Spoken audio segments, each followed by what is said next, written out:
Radio Bulando Vata, Mekauti Kenda Vata Mai San Francisco ki Burubura, Sema Mai Ngai Waseayani.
Onggo na Radio Bulando Vata San Francisco, Mekauti Kenda Vata Mai.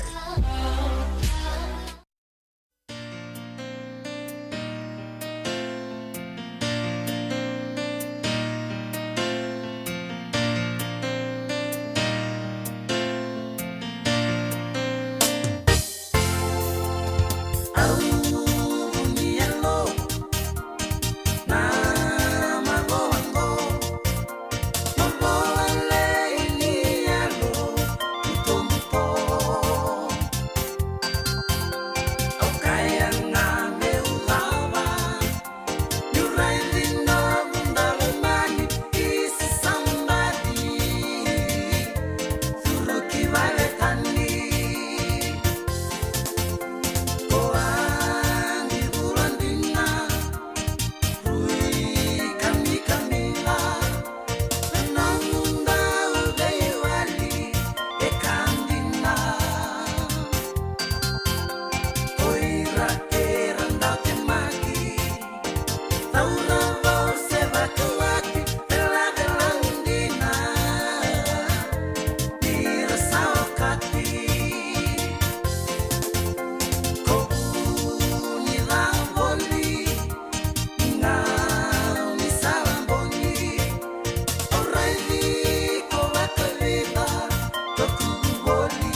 Sandina Sara wakambulai ko walenga ni utanra to mai dola tiko ni a weekenda na malumu ni tombu ke nei kura ana kabe benaka ni tu city and then ne ka vitu ni singa ni bula November wakambula tiko ani wekem ni na sema tiko mai na kabe ni koa wakambula talitunga wekem ni oni na ngeli rongo da talitiko na nonda it was ningo no batongo na dua tali na ngona dua tali na singa kali tiko no wakabe benaka na nomnindo sema tiko mai na we singa ni nomnindo wasia talitunga ni na nonda batongo na radio bulando vata kan to bakabini benaka tikinango ni sabatungo na technology na ngone ni kua se mania se burubura dava inda tiko kena sa rao tuna nonda be se mati ka kali butik ngone kena ana bakabini benaka dinda ndo be to mani tiko and ve kavi and nonda station ngo na radio bulando vata San Francisco me ko tikanda vata tiko mai doronga di tiko and tolu ken vitu na kaloko and ve kavi ni moni tike na bakarombuka dinanga ni sabi so tiko na ngona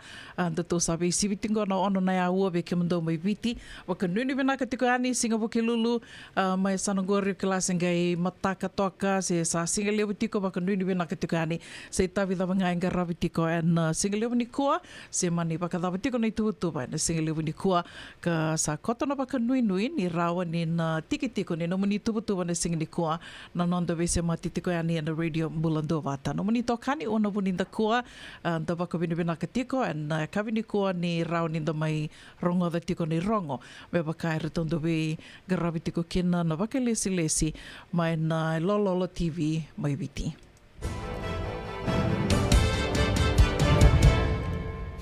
Di sambula benaka na turang na maramana dorobu no ngone lewa ke muni roni sai ko ngono no de rongo anambung ni kwa ding ta kurambu kamiluta kana lebu saki ke na West Papua na dono wana Grace Roads me rokoba na lawani durbanwa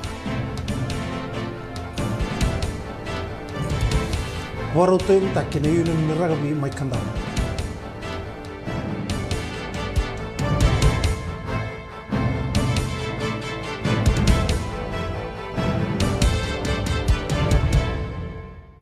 Samanding takana Melanesian Spearhead Group na nonda Prime Minister City ni Rumbuka na wosa na bika ya dho tingo na Papua na West Papua na ngonongo goendo na mbosi katigo kina na nonda Prime Minister kira ni boleslesi mai PNG Vanuatu na yatu Solomoni karatigo talanga na Pacific Island Forum meeting mararotonga ni kuwa ni oti na nona maindingi taki korumbuka ke na Prime Minister mai Papua New Guinea James Marape asa sulibira una ngona meru na laki sote kina president mai Indonesia arto bibo sekita kana bika sutawati ko na ngonongo etu kuna korumbuka ni mbaska mai ni tut kongo na nona bogatura me ngole Indonesia lislesi ki Indonesia malaki vital lo kena president na buku ni bika ya do ting mai West Papua na ngonongo tuna korumbuka ni ongo na kena sangai tinga na bakasama me bono sautu na nonda Pasifika Ebododa kibir na leo ni mbosi ni Pacific Leaders Meeting keira na nonda rabati utiku mana tukuka na kena buka mai nandi kira rotonga na wanga buka na Fiji Airways kasa sana na leo ni mbosi na nonda Pasifika etu kuna na buni bola tunde ni ministry ni beka mai bono tani na mateni tu na tukuka te parua Haman ni sanga ni raw na kena sanga i me buka baka tambakin dua na wanga buka na Fiji Airways me buka ni viti kabakondo dunu sara kena tukuka etukuna ni kamaruta kena lurai ni saroya ni na Fiji Airways na rara ni wangabu kama rarotonga e vunga veira na wakanda na Pasifika era dola ki veso wangabu kama yo kalandi keba karabiang ngole kena tukuka e vunga era marota ka bole buna kena saya do na buka ungo ia na buku ni tumbu ni bondo ni buka na Pasifika bang bimbi ni utima na COVID-19 arto sanga ni wawa na lilu vambimbi na bu liku ni Pasifika marasa bunda na buka ni wanga buka hongo etukuna nonda Prime Minister City bini rambuka ni abibu sakitaka na wanga buka hongo na kena buka na matenitu na yatukuka ke na Fiji Airways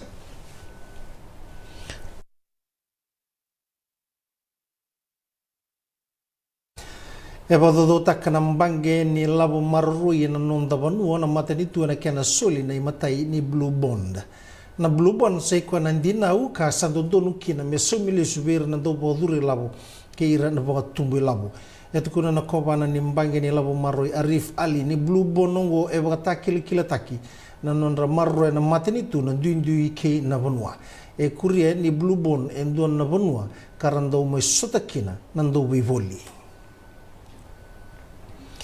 roarere na matavile o ini kua mai no sori ro na turanga kila kasamita kina ro wai tavi na kena mbuta kodi ndona moto kama wai turi no sori ana mbonga ni singa bo rombuka en ramena mataka ni waro ni tuki ni moto ka sa senga ni reida na nona toli en bunu andau kele tukina ka ripote taka na be kango wi berto no visa e kalunga tano turango ni mataka ni singa tambu sakuni talikina na nona tolili ni akele tu en ndona bunu volle kai korbo mai telewu e sambe take ndona mbaki tiniga diwa en ndona kisi ni mbutako kena ndona kisi ni badada en kene karu mbaki ruso bulgandua asambe taki en ndona kisi ni mbutako era satandu yani kene atu kukana kabina no turanga prime minister Sitiveni Rambuka en nonra na latiko na kalimu sangabul karwa ni Pacific Island Forum Leaders Meeting na karoni mbosongo sai kwa na kau ni bosota ni mbosongo sai kwa na our voice our choices our Pacific way promote partner prosper ngo endo batana batana vitala no nonra na liulu no sa Pacifica ena kena panganga ta kena vewe kani kawasi na ve ulutanga bimbi ka kobuti na ve matani tu na Pacifica era ve tava kima ene roro ni wanga buka mai ratonga na buga ni prime minister Robert Atapai Tau kena linga ni ve ngrabi ni ministry ni ve kama ibuno tani na durubunwa ena non ratandu ni ne lulu ni matani tu na wasa Pacifica ka tikini lawo talango ena non de lulu ni matani tu Sitiveni Rambuka na nona tiko Rambuka na mbosongo e ba tonde takana vito koni kena biwo kani nei viti keira na mateni tu na Pacifica na sona itabimbimbi kaba e tiko na tiko talanga ni nonda lulu ni mateni tungo e na ba bure e sona vitala no bimbi ka wili tiko kena na vitala no ni nrakibe sau na bebo ka torda kataki na kaba e lavo kena marroi na nonda banua na mbose madho onduongo na vitala no tiki kena na wali ni be lenga ba kaungo rasala muria na prime minister ne laula kongo e so na vitambana ni nonda mateni tu mebukia na vitala no bimbiongo na kambani na Grassroots e ndondo numero koba na lawa na nonda bonua kina lawa ni durubonua wanreta na turanga na minister ni durubonua pio tikondondua e nando na vitortorungi kina ndo vole tutuku e na noa ana ndela ni non rakawai ni so mai buno tani era sa sivi tiko nangona bakatarai mara tiko kina na non da bonua kapaga kina na kena tomani tiko na be sanga e ado tiko mai virtu na mate lawa ni Grassroots e bare tako tiko ndo ni sabaidori tiko na be pangangai se rarawa bakatava e so mera mai era non ra vola ni leoni bonua ena non da bonua kure tiko ndo ni koira era ngandreba mera tiko tale na non da bonua sati kona ngoni salawalawa merna muria ka merka kuanga ni mai tu boga vitali akasanga ni balawa e kai talo tigundondo ni sakilati kona kena sabe buge tigo boli buna kambani na Grassroots ana mbula bela buni nonda bonwa ya sandondonunga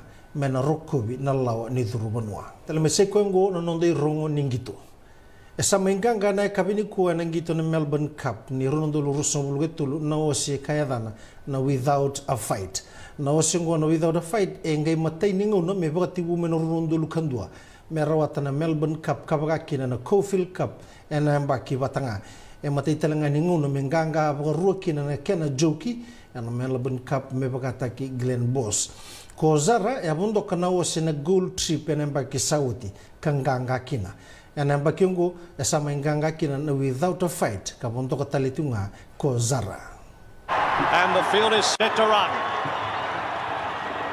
ready to go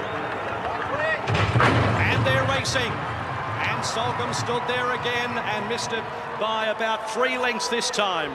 And Alan Kerr, plenty of hopes around the corner into the straight in the Lexus Melbourne Cup. And here's Vauban on the outside of Future History and Vow and Declare between them. Absurd is also chiming in.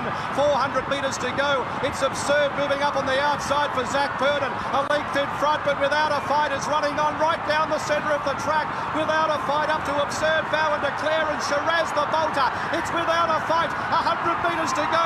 2 or 3 lengths in front, coming away from Shiraz and also Solcombe. Without a Fight, Mark Zara, a Melbourne Cup champion, wins it by 2 lengths. Second in the race. ndona ngona mera barita kina isala uku takibo matau ka rere binaka ka bakina na sulu ngona na Fiji Fashion Week Melbourne Cup ka waiduri na Grand Pacific Hotel ni kwa na songo kena ding tagi kena na isala rere binaka tondu alago batana kena mai tore soni dodobi kara kalunga te kena sona we kanda karatiku na songo ngo na Melbourne Cup senga wala ngani balata na bito wosi kena beti ngo ndona singa vevere kina gebira nandau fashion kota batana leni bonua nangito na Melbourne Cup mermai kelabaka non rosi kar marauta kana be kaiso ebaruta gitu ngo nangito ebato kai the race that stops the nation Eva me besuka tale na mona ni leni bonua na Melbourne Cup na mbakingo era osota yani na bonua ni mbeti osi na undulu na leni bonua era ena nonda bonua non la kimbuta non rambeti kina ose da wasana taura na ulni dodobi ni bisi na mbakiongo senga walanga ni rabaita bi na betiongo na ndau bo muri na ngitongo la kimbuta taltunga non rambeti na bele ni buno tale so karangan reba merando bata na non rabaita bi na ngito kabato kai the race that stops the nations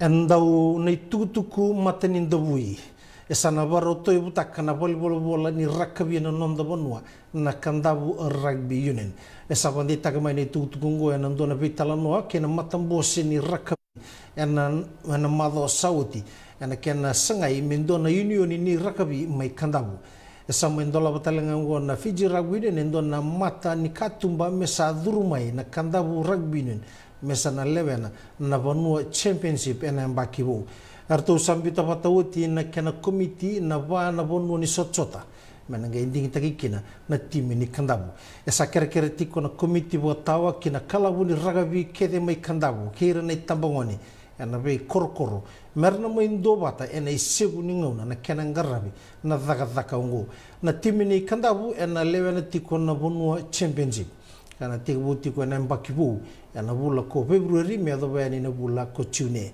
ngarabi ko mai kandabu nei matai ni mbosi bo embake ni ka tininga doni singa ni bula mayongo ka sakreti wona bonua kena tokoni na tikinongo ni sama ending takoti na timi ni Fiji Airways a Fiji na 7 zetukuna na kena doni bibo tabulidi ni rto sambi utaindo na nondo takete sai kwa merto na tango matale na nondo metalikula na Pacific Games etukuna sai si fully ni timongo elevena tiko esona ndungito bubu karasapa kan dina tegiroti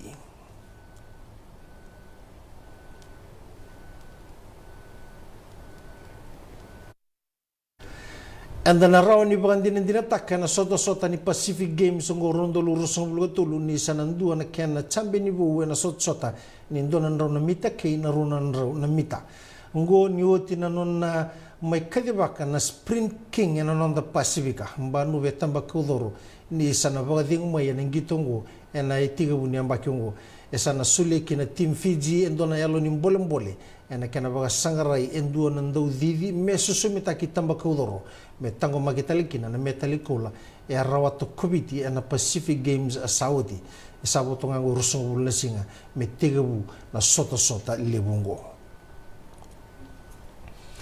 Serawata sara runondo lukatulu na timi ni soka na nondabuno na metalikola o ya na sota kabaedo na nondabunua kasa na namakitiko na timi ngo mena rawata na metalikola na sota ni Pacific Games na mbakiongo etukuna na kena ndoni bibaga tabulidi Robert Sherman ni sa toso binakatiko na babarau kapakila italitunga so na mabua kiberto na ndaungito makawa etukuna ko Sherman nirto usaba barau tiko na ndaungito kana nama kamerna rawata tale na metalikola na mbakiongo kasa tutalanga na bon nunui ni na raw mertu na laki bonde taka ndo na nurto indambe na FIFA World Cup ni rondo rusawulu kauno etukuna ko sama nirto na reda sarabon bimbi na sota keli karto na senga ni na taura paka mamanda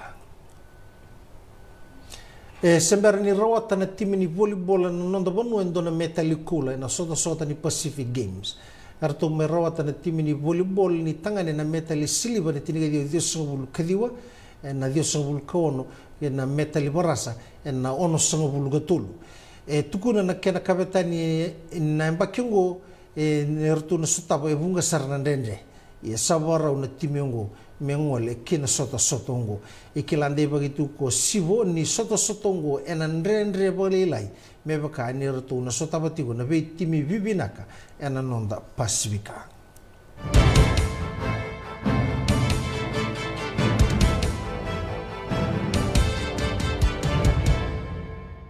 E na muna ngau na levo ni nondo soso enda sa senga sarangan ikila na dapat menda baka talau taka buka singi lewu taka siapa kaya kapitang ne ka kuni lo malenga sa tiukin dono menua e rauni buka tingu ikimuni waya na JJ's Food Shack Santa Rosa, California na be matangali kaka na jibgina me baka na karitua waraisi na logo palusami na buwaka na kaiwa soso na dalo na toa na kokonda bainga ni kinang gamure na kaka na buwa malang me baka na steak gai baka loka tabi oka kena coleslaw surua chutney gela ko pata na kena pie ng bani kay na manray oya na JJ's Food Shack Santa Rosa, California. E rosaranga no direct message virto giringa kina bitu sai bitu tolo dio tolo don limono se o ngale saranga lito miko mena no mota e na dio maluma Billy Street oya e Santa Rosa, California. E rawtalanga ni rito li dilibata kan ne kemu katalo bosing lebo sa wanga kabi ya mai Santa Rosa Kinavato.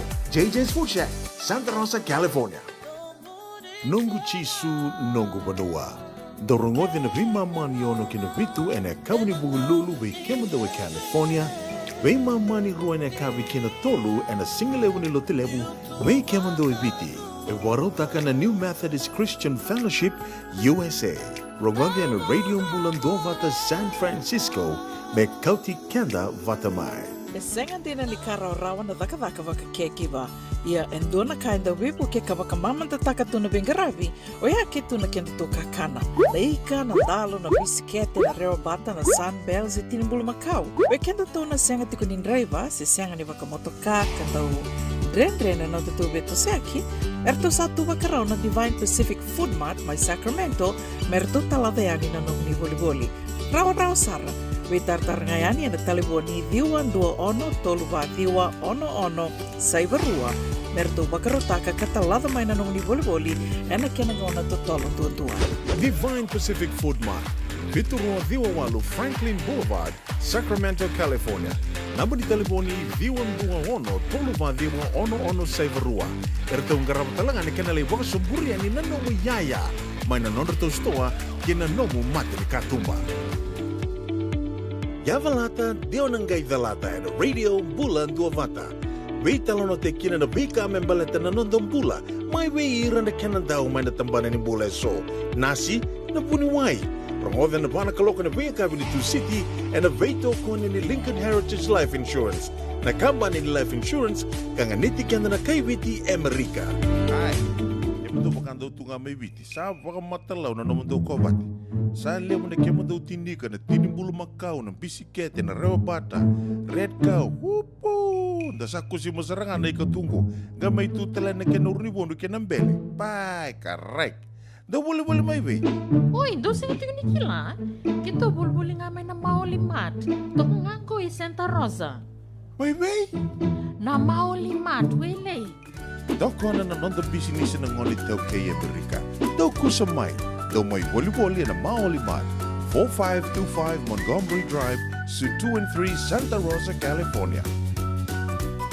Yasandi na sarando na kai rauninda waka binubinaka tiko kina o yana kiana sa mainduri ka dhidi binaka tiko na bimbisi nisi ni tauke ngoni tauke sena ngoni ni viti na vanua lebu ngo Amerika lebu sar na vanua enda ngwala ni kina lebu na city lebu rawa ninda na kunia kina indo na stoa ke senga ni dhidi waka tiko indo na ngoni tauke dhidi waka tiko indo na ngoni ni india mai viti ko yana kai nda waka binubinaka tiko kina waka binubinaka talitunga kina bekamba ni kede sara ka sara mai do may bakatangi ani na non ritukutuk ni biboli and non da bata batongo na radio bulan do bata we kinda bakita litukani we kemni na singe sema bauti ko mai na kavini ko se venga na no di sema tiko mikina au kinda bakikemni ko sret kemni men na bito mani tikani na non da iwasiningo na bata and kavini tu siti and then dai na kavitu ni singa ni bulan November to we sibitiko na ono na aua ke kanto sembera tiku ni kila mai viti kanto asenga ni sema tiku mai noa anto senga sema mai ni kua binaka bakalebu na sema tiku mai ke oni senga sema bo tiku mai kera tunga do tiku na share dona like kera ni muri ke to tali tuka mai follow us on Instagram as well wakatel nga kina na YouTube channel Radio Mbulando Vata na YouTube Rauni ni subscribe talanga kina na be talanoa ke de sara ndo bakai do ritiko na non de wasiningo na bata na be ka vendo mbiu talitunga yani kina vata vata ya na YouTube na Radio Mbulando Vata YouTube channel. Vesura tituko yani na kavini kua ni sibi na vai na tini na miniti non de wasiningo na ka do be toko ni tiko kina na Lincoln Heritage Life Insurance ngo ndo na company ni insurance kanga niti kenda na itoke au na ke vakamatata takani na vuna utuko na tiko kina ninga niti kenda baka binaka na itoke ia na kambanyo ya baka ai vito ko ni tiko ka rawa ni dando mai rongo da tiko kina no veitala no so di sivi na vai na tini na miniti na be ka vini tu siti ka baka tokai tika mo ya lata de ona kai da lata so na ngona rando ngole mai na sureti na buni wai so na nasi rando mai baka tabi tiko na nonde wasini ngona bata na ka vini tu siti rtondo baka tabi talanga me kina baka lebu na suva cancer survivors na marama Erto ndo bakarita katalitunga mai ni sotal nga naturanga erto bi cancer na cancer ni sudu ia erto ndo bakita bituk mai na nonde wasiningo no bata na beka ni tu city na be mother roa usure tika mani ndo sama tiku mai kina na kabini kua sena nonda program na kabini kua na be wase tiku ni kina ndo na ai tukutuku ka ukilani sombe ka be kimnio ni sana rere bakawili ketiko o ai adome be na kedi tukutuku na noa au sama ni be wase aksarani o mani mbita reani na ve song na chat group ka tiko kina me rau ni nda baka wilika ka na rau talanga ni baka bura baka sama tiko kina wasanga tiko me kiro vital noa se me ngole me ni kua me rau ni kiro vitar tara ke na ke buni wai mili vande na mataka ni kua na kavi na noa mataka ni kua se mbera tiko ni kiro vitar tara yo saba ka nuni tiko ni na dona singa ngoe rau ni na ngalala mai kina ka ke rau ni na mai vital noa ni kina se ke kai tiko tupe rau ni rau na me vital no tiko ni kina nandua na mate dona lenga ka senta rongo da sare na vida na baki sa oti o bakami o kinro ataka ni doi mai na no na tiko tiko ya i ndange vital no tiko ni kina ni sivina va na tini na miniti o kambula tiko ani vikimni na sema tiko mai na kavini ko ndo mbula vinaka wai se bushanti vinaka vakalivu na sema tiko mai na We Island mai sabu ni mbula vinaka andi dau baka nuni vinaka tiko ani vikimni ke rambeka nindo tal na vitala no me balata na no mundo a la koiani na buku ni sota ni netball na US Open Championship a vakaiduri na moni madha saoti au baka nuni tiko ni rau ni tona me vital no tali tunga ke to via mai rongo tala no talinga na matubu balengo na Radio Mbulando Vata vakambula tali tunga ni ve Steve Murphy bula vinaka tau baka nuni vinaka tali tunga tau mboso lebu baka nuni vinaka tali tunga ni ve ratu isikeli tamba kaudoro vinaka vakalevu na sema tiko mai na kavini kua ke mdo talanga mai Australia mareda lalanga vesi venaka vakalevu tau nando ve toko ni tu mai nando ve tomani tu mai na vesinga vakambula talitungani ve chemesa petero ni sema tiko mbeka mai ve chemesa unitaka ni mbula venaka tiko kata toka tunan raki vengana vono ni sema tiko mai kina na kavini kua vakambula talitungani ve Elina Kaudhiri ke emosi na sivi ni mbula venaka emosi vakanuni venaka tikani ve kiomani se vengana vono ni sema tiko mai kina na kavi naka ni tu siti dendai kono via vakambula talitungani ve kiomani kede sarna marama na turanga na ita.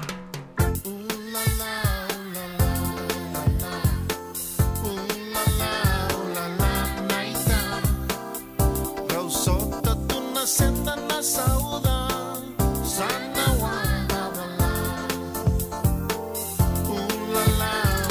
la la la la la naita vendre sungani mulungani kuwa sana wa endua natura mai na ya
senda na sauda sana wada bala. Ooh la la, ooh la la, ooh la la, naita. Vem resunga nimbulunga nikua sana wada bala. Ooh la la, ooh la la, ooh la la, naita. Rausota tu na senda na sauda sana wada bala. Ooh la la.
mata, deo nangay dalata and radio bulan dua vata.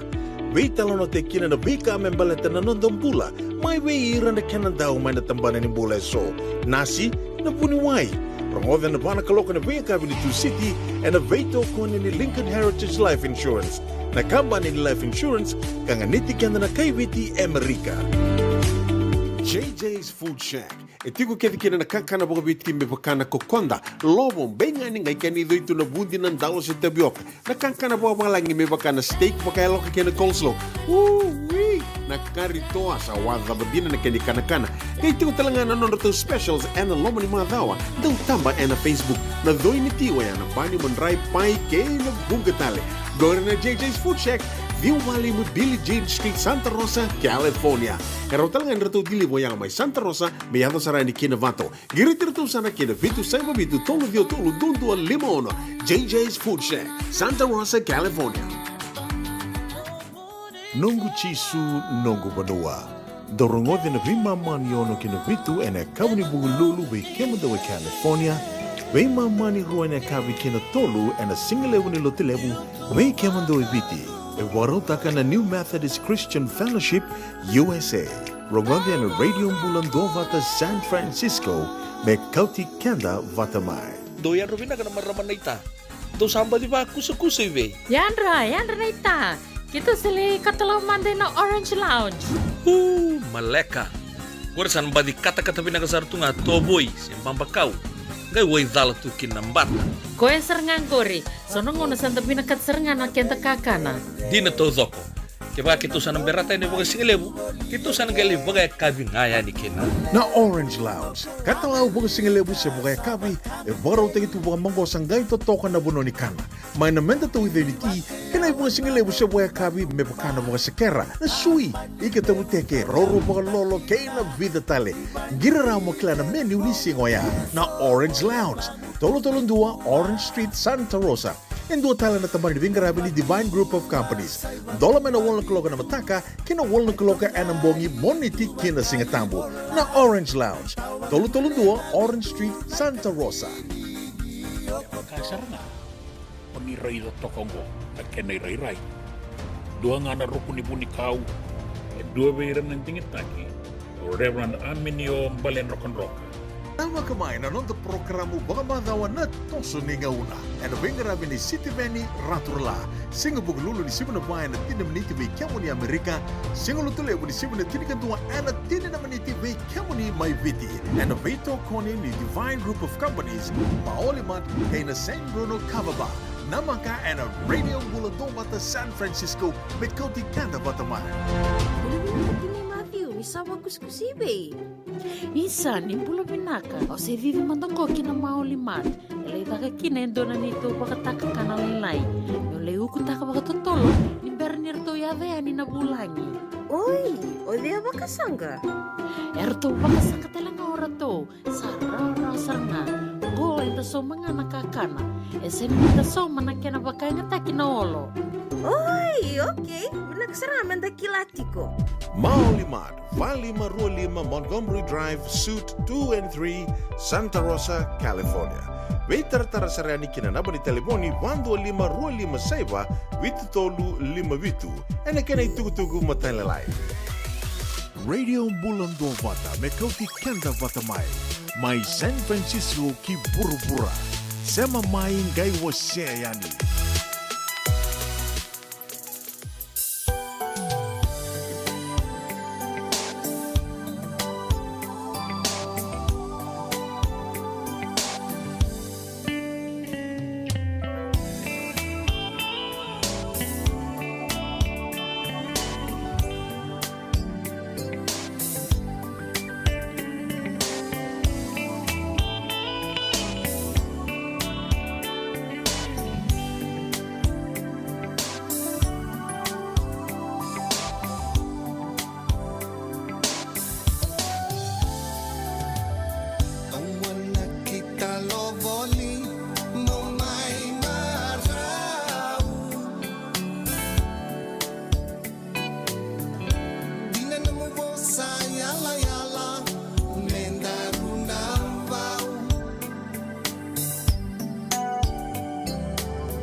Sengani ang aveyaw ni Rui Mau Mau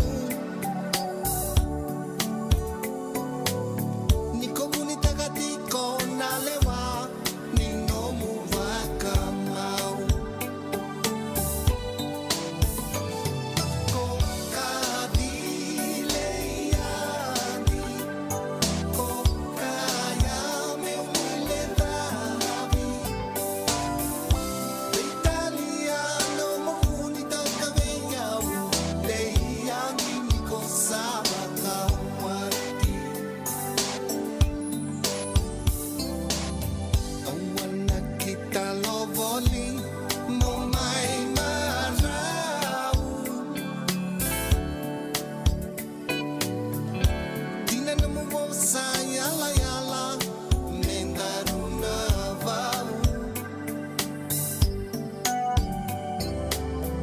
Sengani ang aveyaw ni Rui Mau Mau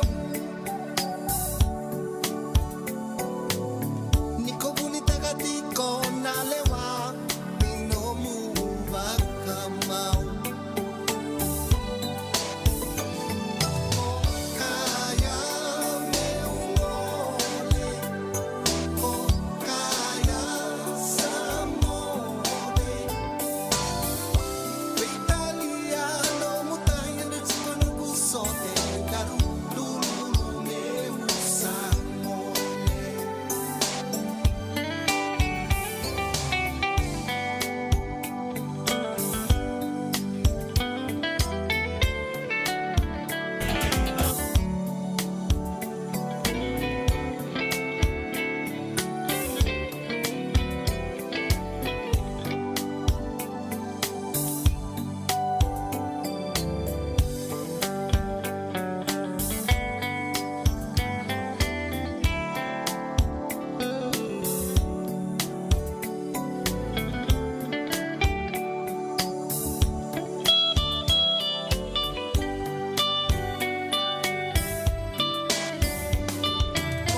Kaya meulago Ko kaya sandaro Italiano mo may makanarandaro Daru lulu meu sanako Italiano mo tayo na chikano gusote Daru lulu meu samole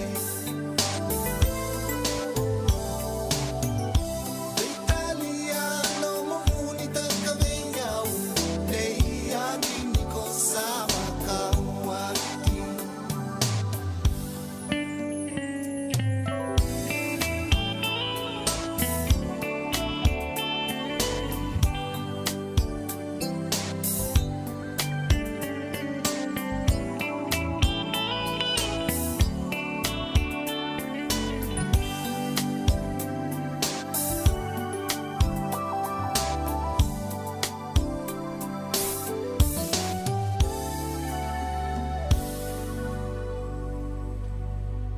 Totoka nei tavi se roe arto mai veva kamaro ta hitu gani vekenda na kavini tusi tendendai na kavitu ni singa ni volo November de la na kambani and don ser makawa sara ko te tiku mai vaka voleka no vaka na nanu ni vemba ki sa siviani se vadava oni taka ni oni mbulu bina ka tiko se venga no bono ni se matiku mekina and na kavini kua ke to mai rongo da tiko ke to vakila tiko vaka bimbi tiko ngoi California o senga mandeni kila and via se Amerika taliso ya veke to mandanga California na Sonambange and rendre na deposit ni rambiu lavo yani ke vakami ko nama ke tiko indoni lavo me lako yani na nomo account vakarita ke tiko mai na kenandau ni mai lenga vakalelai tiko tandre tiko vakalelai na deposits na kena lako yani nei lavo kena sona account dia na bimbangi lelebu e tiko and vonongo California vakautuguna usenga mandeni kila na via sai Amerika taliso yo yana kai ke to vakila and moni madango sombek ka bikim nina sema tiko mai na ka vini ko ni ava ke lata lembek nga na kena ni ana makatiko sona endo mbek na sende meng lakani na nomuni account gesanga ni lakoani patiko na itukutuku e turero tiko nge baka samta kana nungu baka wili katiko ko listal nungu baka sama nangona sengai teko bukina na ibalu mai Jerusalem ye na bibal balute mai Israel na bibal balute lakatiko ngo sa bulan dua baka samta kana totolinga una sa bulan dua bina kasartio ngo na kena tekebu na iwalu ya mai Sireli. Ia, o ti toka indua se rona madhau na kena tekebu na iwalu. Au baka wili ka tiko na news o baka muria tiko ngai tuku ni tiko kena ni senga walenga. Nira baka dhadha na Hamas na beibanu e sokar to baka dhadha ya nikina. Mea dhawa tiko mengoa na wili ni leo ni banua era baka lengai na non rambula e na singo ya e tinika e ndono ndolo wanan rawe. Tama ni wili leo tiko ya senga nira wili kina o irna kau baka besu kara se ka sanga itu ngangoa mera sermaia. Senga walenga ni o yange ndo talanga ni tuku ya dhamai na kena ni senga nira baka mera kambai Jerusalem yani pao ya seo Israel yani pao ya e ngoni salanga ya ndo talanga na kaira da kaba o ira no batikandi o yana nonra baka lenga na communication na vi wasaki na kena na mona liba na vi kaba o ya nambange wili kena nambange kena na nonra na bembi sinisile lewe so mai Jerusalem ya ra wakila talanga kina yo nongo mai baka wakila tiko baka wili katiko na vi ka enda to wakila California na moni madhango na vimbangile liwe so ko te listal ngo bakasama kena vika yado ya ka ndo talanga na ka ndo wase tiko bakalewe na kena samu yado tingo na vevaluti mai Israeli o ya ni rawa ni wakame nda wakila ni sabo leka tiko mai vikenda and then na senga beka ni nda wakila sarna vika ro wakila tiko mai na tokalawe lama ya era ni sona ngoni sala vango era ni ndana wakila kina na iwalu kai adu tiko ya wikito ia sanango bole kasara tiko na Stanford University go endona kornibuli rongo lebu kara tamai kina oira kara ando era rongo lebu na dakana butura rambeka ni buli na wakambisinisi na buku mai na Stanford University mai Palo Alto bole katonga wikito ia na madha sao teo ya sa teka butalitunga kena me lurai nira indona ngone e dhonga ia na ka sangai bura me kia nira sa tiko talanga o ira na ilau ke lava kamera sa tiko ira na itongo ra tiko talu ira na itongo ka au senga ni via tukuna sareani na vikai so me mbeleta na vikai avu tiko mbeleta ni kalanga do tukunitu you have to be politically correct ko ya da river mbitali tunga kina na da bute sona kai io ko nga na ka o veo se tiko ni ani sa rauni da mai bakila talitunga na bebal tika ya do tiko mai Israeli na bingo ni sala tali so me bakana nambange sen so tali na kana vida na aukila na baki sauti anda bakila talitunga sa na banua na liba na bekaba o ya rauni da na mai bakila kina na rebu ni bebal tika ya do tiko mai na tokala loma so nga na ka menda na yandre ravi tiko kenai menda koni lako tiko vango nda lako tiko baka matamboko na nonda veto saki tiko na visinga na nonda mbula tiko na visinga baka nuni bina ka tiko yani saving ana vono ni sema tiko me kina na kavini koa na loma ni vida na miniti mo ngonda na rongo de tiko kina na nonde wasininga ona baka rota kendo rongo de tiko na bi ya kavini tu city o ya mo ya valata nde ona kai lata ya ni berro ya do talemanda na nonde tavisere kono be baka mbula tiko kina bekem do ke na sema tiko me na kavini koa mbula bina ka sista matelita seni kuradiri wakanuni benaka tika na vikimani bengana vono ni vile ni tiko kina na kavini kua wakatala kina vikimdo mai na Divine mai na Orange Lounge ni mua wakanuni benaka tika yani wakatala kina vi Akeneta Larson mai Los Banos wakanuni benaka tika na vikimani na ita kanuni mbula benaka tiko wakatala kina vi Ratu apeni sati sabura ni mbula benaka wakanuni benaka tika ni saving ana vono ni sema tiko mai kina na kavini kua sang talanga ni ngole tawiti no ana fatafei sandende ko ni ali mai sista au ni taka ni ndo bulu vinaka tiko mai Davis wakandu ni vinaka talitungani vikim do wakatala kina ve Luisa mede na kumbu mbola ni bulu vinaka wese bushanti ke kim do ke de sarra na sema tiko mai ngori mai na Naui Island mai sabu wakambula talitunga ve Tavalena wale si Armstrong and Nambau apartment is suva ando bulu vinaka far away totoka na damuni mai Glen Park au ni taka ni bulu vinaka tiko na ita wakatala kina ve wale si Armstrong ni mbula bulu vinaka na kamu Amelinda Veta wakandu ni vinaka tiko andi vikim do mai Santa Rosa sang talani ngole David kina o kemdo keven City Cruises and City Level San Francisco no taka ni bulu vinaka tiko bulu vinaka Tomasi kororua vinaka vakalevu na sema tiko mai na kavini kua kauna beba kambula talitunga vi kemdo keve sara na marama na turanga ni vono balavu do vili ni tiko and beba no ni vili ni weso na be longa ni weso do vili ni tiko kina and kavini kua.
Yavalata deo nangai dalata and a radio bulan dovata.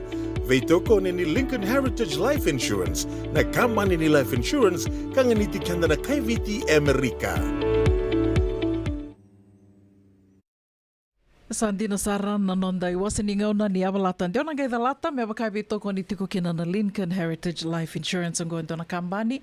Kau kila ni nganiti kanda bakalibu na itoke kanda samai bakai tiko na bano libu ngo Amerika. Ruanga na buno ndo kai kina bakalibu ni ebenga niti ke kanda na itoke matai.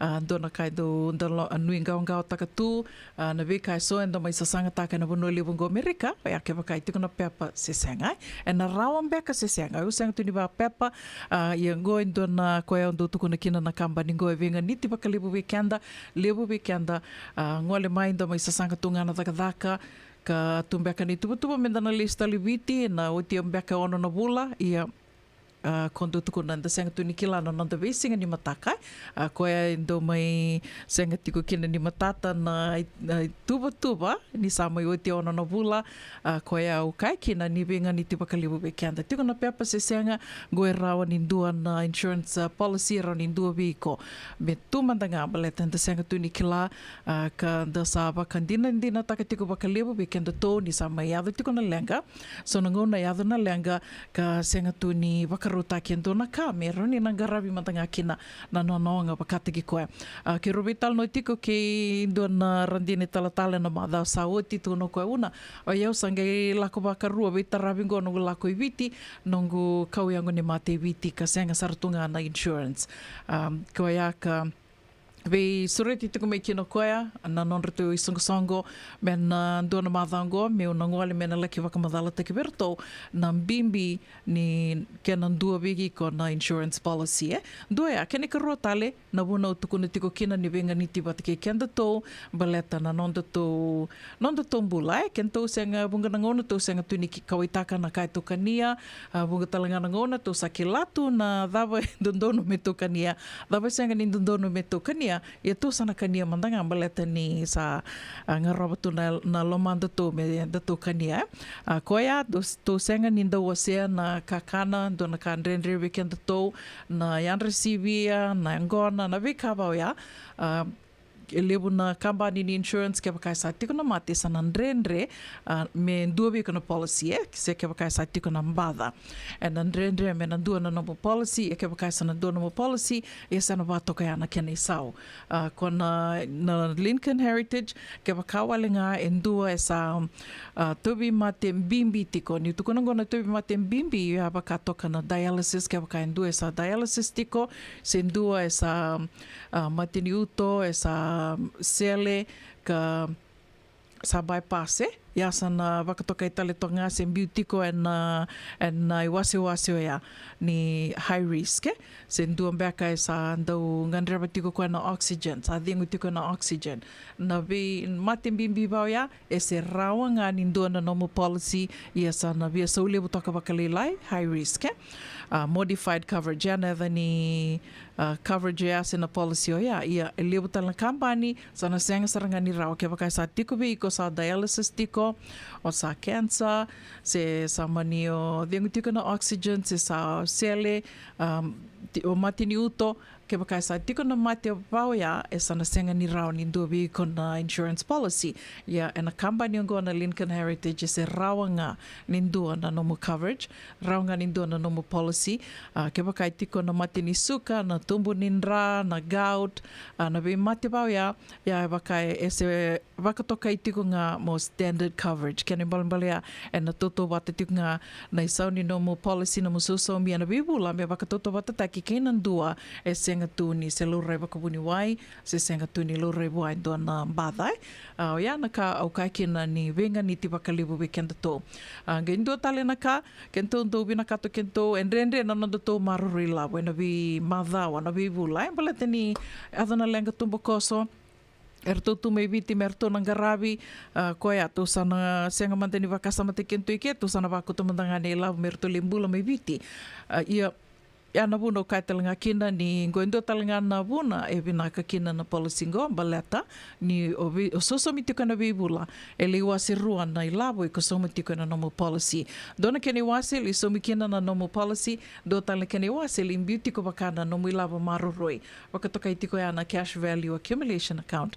Kona nomo i lavo maruroi ya roni kungi tatara kina ni sa oti e mbakitolu. Sa mbakitolu oti na nomo policy, there's money there roni ko tatara kina. Me dhawa tiko mai nangonongo sa arto lewe 5 na marama arto sa mai tatare na non rito cash value sa mbakitolu wakadada tiko na kena didi tiko mai non rito policy arto sosomi benaka tiko mai sa arto ngandreva ni lavo nduangan lenga tumbu koso arto sa vitartar mai ka senga nimbera na kena sa wako ya ni virto na non rito i lavo na liwu ni lavo i tiko na cash value au bia waka matata takatalenga ike menda na numa tiko ke waka i leilai nga na numa soso mi tiko na vivula kai manda wasanga bulu nandola se 5 sanga bulu se 1 sanga bulu nandola i ko soso mi tiko na vivula me kako ni na maka tiko ni na leilevu na numa cash value ke waka o sana maniveli tatarakina ni sa oti tulembake balete lavo lili sar endua na keni wasena li somo tiko na numa policy kene mbale senga sotini levu na lavo e limbiu tiko na nomo savings nomo i lavo maruroi. So ngana kamenda na numa tiko member leta tiko na kambani ngo na Lincoln Heritage Life Insurance ka wenga rabi tiko kina ke waka ni ngandreva mendo na nomo ni policy se tuna baka tataro ninge be tartar mai una buni da ko na talbo ni base ba walu bandua tolu 85 yana kambani ka be toko ni tiko na nondo to porokaramu mo ya balata ndeo na ga lata na ve kavi ni tu city yani kua o tuko na tiko yani dona ka ubia wase ani ni kua ya do tiko me via na no na kena na endua ni bola member leta tiko na kena sa tete tiko na AIDS na HIV virus HIV and AIDS ka sa toso taki tiko na wili ni leoni vanua mai viti Wilul ni leo ni vanua mai viti sa to sa daki tiko na buku ni matengo na AIDS au sanga me kirona vital no yani ke na buni wai ka biuta tiko ngo ke lani so we kem dondo sarere wili kambeka and Facebook na non posts and non bola tiko o buni wai mili vande ka asa sanga tiko me kirona mai vital no na dona singa ngo ya wakatha sarango na kai waka ola toko ko na non biuta tiko yani na non post and na noa gona kai biu na noa ni sa tosa vaki tiko na wili ni leoni vanua mai viti to vira tiko na AIDS sa kune tiko vira na AIDS na HIV tosa vaki tiko tuko no koe ni na kai pakalolo makina ni lebu veirango e tiko na mbaki nimbula mai na 2 sanga bulu kina 3 sanga bulu tiko na non mbaki nimbula mai na 2 sanga bulu kina 3 sanga bulu na mbaki nimbula saranga ka da sa rauni kila waka rauni dakana non de nui me rauni na garava na matapu vale garava tiko na non da beisinga ni mataka ya na kai waka lola makina na vital no taki se na kai ado tiko ngo na kena sami tete tiko na matengo na AIDS wala toko koe able-bodied who are supposed to be the hopes of their respective families angai lebu nga nangoni toke au senga ni kurambui tako ya baleta ni matai ngo indona kai senga ni dandau vital no takai tandu vital no taka baka lebu au baka sama taka na ni vital no ke Mrs. Naitini na noa na the wikalawa usriti kem ni ngai sikova na Radio Bulandu vata YouTube channel tikina ni vital no na noa ngai tuko no koe kila na bula baka wati ni sanaro ni kila kia na bula ni tukono na bula bakawati ko buti kede kina na vika kede en tiko en aloma ni bula bakawati e vaka lo ya gai thabam beka e to kai tiko kina ni tambu da tumbu da tiko mai tabu se tambu na vital no taka na vika so me balata na me baka manda na non rutiko batin do na leo kina do na tangani o kala ni senge tumbu da tiko mai ngoni do no menda sana vital no taka tiko na vika vango e binaka da ke menda tu vital no taka vale mai na non rali bulida na internet balata na ngonongo na internet sa rau tunga na non ra reida kina na ulida kina na vika kevenga e roni ko waka samataka e roni na bulidi tiko na internet koe bimbi kina betono vital no taka tiko e vale au Wakasamataka na vita na mbaki sa hoti na nungu dorobo senge mbaki tini wakadada o sa rongo de tiko sa laku tiko ikia dona singa au sa ngiriwa au sa posa sarangani wakandondonu wa ia kinda tala tali koe ni o kota dake mai na ulutanga ngoana ni tiko wate kene leo asa tono koe na tabi ko bosi tiko mi kina bangori au sa wakandondonu sarangani mbeleta wa sarangani na nungu reibe naka dake mi wasa wakandondonu wa mai na nungu kila mi was tiko wa kami wa sianga tiko news kila se da mbeka na wasa ubaka sama taka tiko na wasa babalai ubaka sama taka tiko to be in denial ni na lube mo sa rawa ni na koe leo tiko se na lube mo ne leo sa rambeka ni na sa na mo de tiko batike na ngone tangane e batiko ya na we kai bola tiko buniwai ngai tu no koe na kai waka loloma ki na ngoni lewu saranga na ngoni toke senga walenga ni uira ka ndakai ni waka salio lewa sir na tangane watake na tangane not only gays but straight men as well so wir na turangongo e waka matabu wali sartikunga gai tal no taka tiko mai koe se bola tiko koe ni rua na ngone mbaki wula ono rua na ngone ro from 0 to 6 months ro mate tiko wakasama takango were dying every other week senga ni rua ngana ngone ro mate nga sa koe tiko ya senga e bola tiko koe mai na ngone ro sudukina kina wula ono e ro tiko ni rua na ngone tiko na nonro e baki nimbula e na wula ono e ra mate tiko e rua e na vei madhawa rua all Itoke children present with unexplained worsening pneumonia despite treatment. Ya ndona kene wakatakile kilo ya ni wakatiko na pneumonia na wakatakile kile ravakila tiko wakatalitunga kina veira na itamba ngase se veira na ngase bekenda na ngase e watalitunga ya na bubu na dhoka kena salutu tikunga mai na yango e aso na kene wakatakile kila au nuitaka ni rauninda to na leivital no kina mi vale menda na wasa veira na itamba ngwani karanda to tiko wate vale koya usually unexplained prolonged cough, na wubu, na dhoka, ke na lutu tiko na yangoi. E lebu ngoli tiko mai na vi korkoro so. Ka ndondonu me sana vital no taki tiko. Au wakandu ni tiko ni nandona madhango. Me ki tona vitartara kina. Kira tona tambana karato ndo maroroi tiko na i wili sena statistics. E tiko me viti me rani do tona me vital no tikina. Me tona kila tiko kina na kena mbimbi. Kena waka ndomambula. Kena waka loloma. Ni sato sa dhaki tiko na i wili. Ni ngone se leo ni vanua e tuvira tiko na AIDS ka rasama i mate sar tiko kina. Wala tiko koea, HIV is quite uncontrolled out there, especially with the high promiscuity amongst our people, young and not so young, fueled by internet. Kawari taka tiko enia, e vinaka dhaka mito vital no taka, vira nanguane mai na nonra lako rangaila ki wakarida mai, wakawulida mai, rangai sanga oira me relako me relaki wakatata muria, se wakungeti mbeka na elonra me relako yani, me na laki wakasangarai na vivo no tali so, vinaka dhaka mito vital no taka tiko e vale. Au na numa me umai wasia mantanga yani na vika membaleta tiko na AIDS me wakani sato sa dhaki tiko na kena i wili wala tako mingo e tal no tako koea e rua na veo tini ngone e roa mai waka elina non rombula e roa mbaki rua sanga bulu ka tolu rua o ya na ngona ni COVID na mbaki rua non dolu rua sanga bulu kandua e roa mai mate kina dona veo tini ngone roa mbaki rua sanga bulu ka tolu roa wuli rua mai na University ni Davini Pasifika ka roa sanga mai tobi mate rua tu roa mai ndawa tu i Valnimbula e dhawa sara ni rau sa mate ngai kai wakaloloma kina ni ortona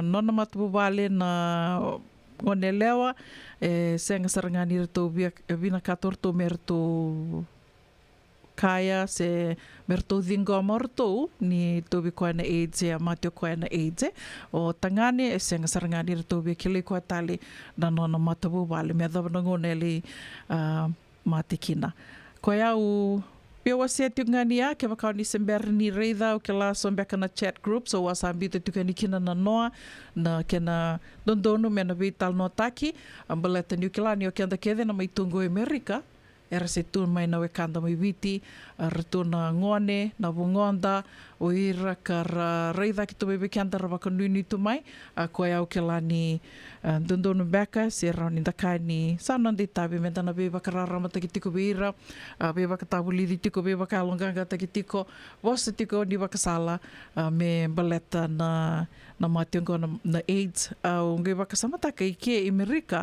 endina ni tu ia sa tu talangana kena waini mate gai o kila ni na kena waini mate mandangai na ngonango saulebu koea se mbimbinga kena mendana vital no taka veira na kasitiko na nonrambaki nimbula na mbaki o ya kalibu veira rau ni tu veira kena na AIDS mera na waka yanga taka na tatarovi ke wakai sa ndrendre me Davital no taka na dakila ke tu ni ndrendre na tukone ani sa kakua ni kole ko leo tiko sa kakua na li mode na bi moderi tiko ba ya ya baka mindu tani talambeka na buruburu tu tiko kina ke baka tu bos tiko ni baya bala tu sa kela ke it's not that easy ai bina ka ngakina me tu Vital no taka da be baka rara mata ki tiko ko be baka ngeti tiko be na non dei tambangu ane verna matu bal verna be otini ka ser tiko na non ramba kinimbula vai na baki rosanga bulu tolu sanga bulu wate ko ya oni taka ni rauni na bebaka ungeti tiko na kiana me Vital no texena nungu me wase tiko ni ya na kavini ko na no de wasininga na ni abalata deu na geda lata and na vito ko ni kambani na Lincoln Heritage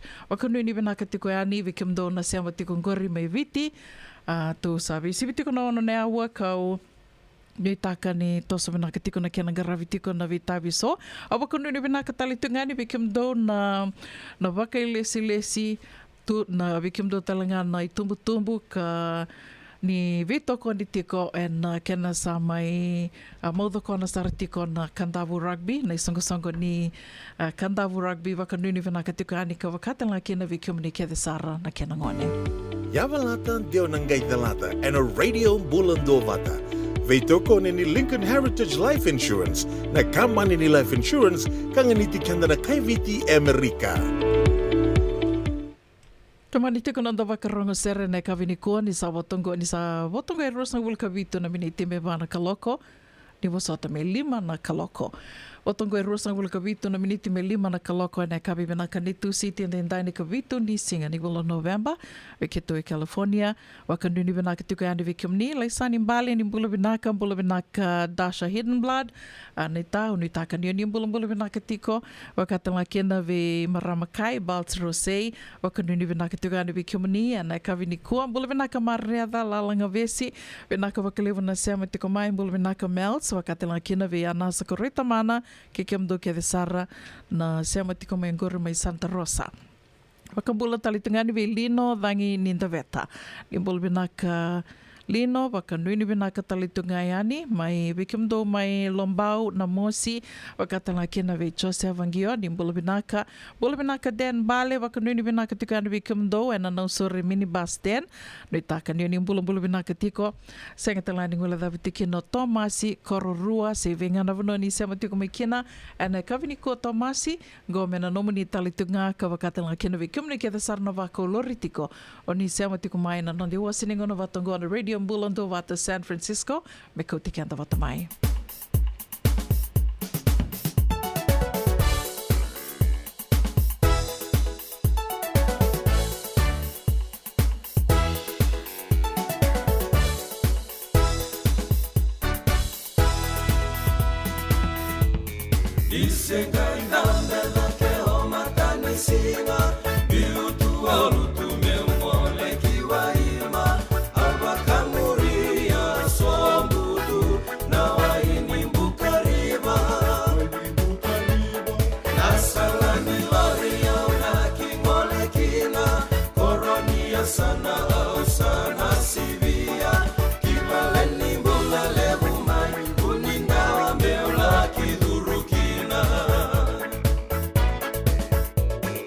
E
Sabanongo dalla biutiamu Mulani vakawati ngosa lulugama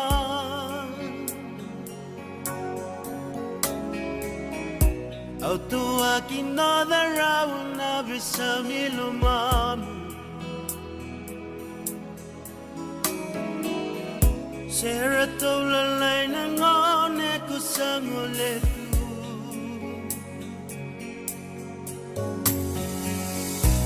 Ananu mangani daru yala yala mati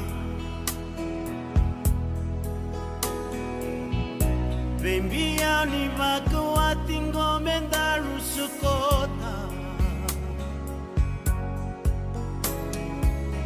Rekaya nito mama lumunda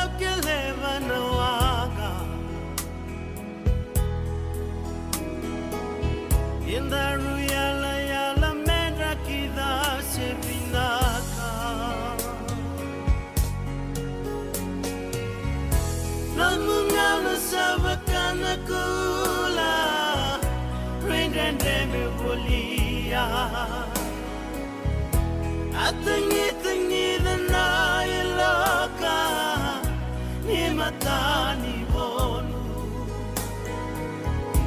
Mokilani nende itunga ena yala yala Luvendaru era tabutungu na mole suma Yauhi burabara Sengani samarawa Nano mutikina lalano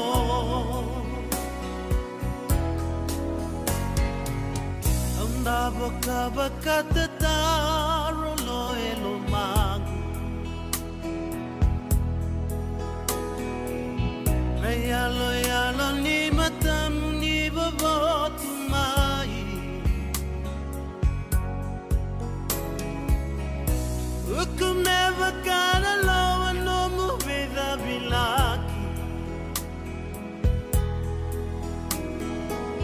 Taubi au na kena uda vakila no mumosi Otangi watu ni kawara kuvele dayaki Nikaliraki maya sangurangu kalomani Luvenda rura tangi ni alina wakati nani Burani alimane to vakabetamani Tangi tu betamanda melangi Para renda lumani Kimani adamone lesun mai vale Tove rain bulatale Katikinam beka neto binaka mekeito gusoti Veta usingo esakani neto mulata Vamole sunaye vale Meotina rarawambo Venda to velomani Ulavo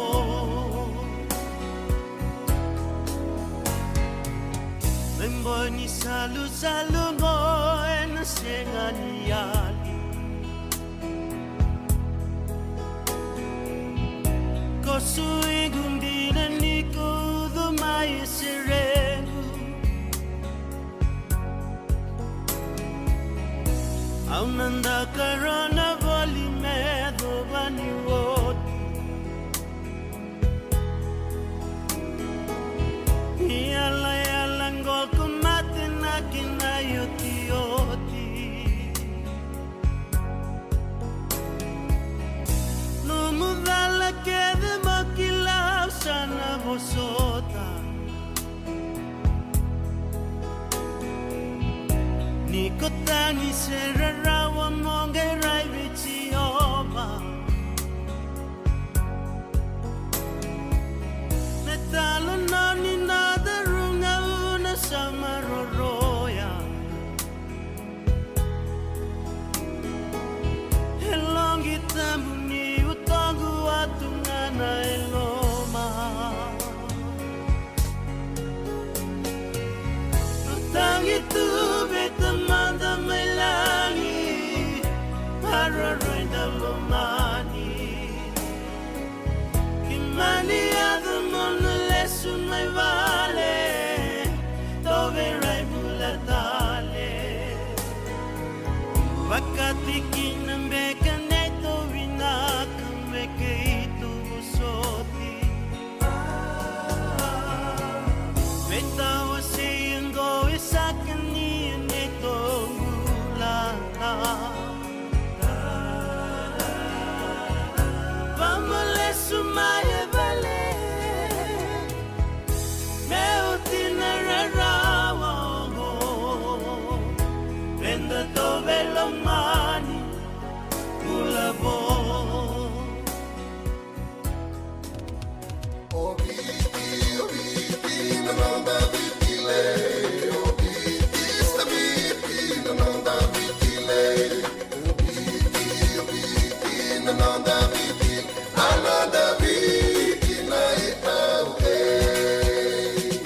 nonda biti ke ngasini buli paulangereki rongodi ena 5 na kaloko ena kabini lotule ve kemundo e Amerika tini karona kaloko ena singale buli bakaromboka ve kemundo mai viti ena radio mbula tua bata San Francisco me kauti kenda bata JJ's Food Shack.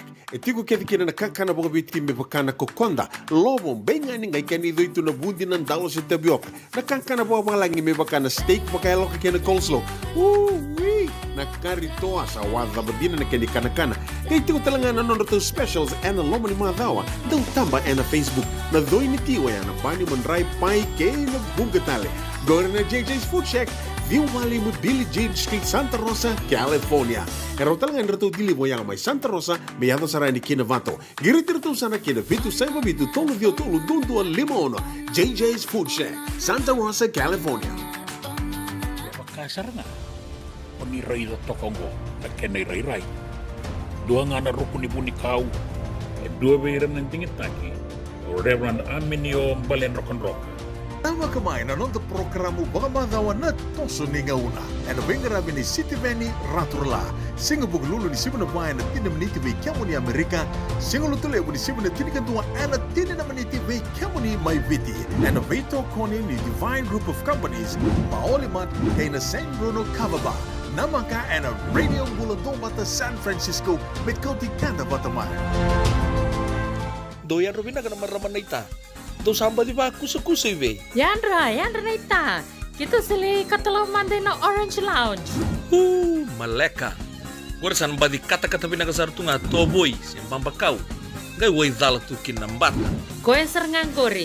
Sono ngono santa pinakat serengan na kenta kakana. Di na to doko. Kaya kito sa nang beratay ni baga singalebu, kito sa nang gali baga kabi ngaya ni kina. Na Orange Lounge, katalaw baga singalebu siya baga kabi, e baraw tayo ito baga manggosang gayong totokan na buno ni kana. May namenta to with niti, kanay baga singalebu siya baga kabi, may baka na baga sakera, na sui, ikatabuteke, roro baga lolo, kay na vida tale.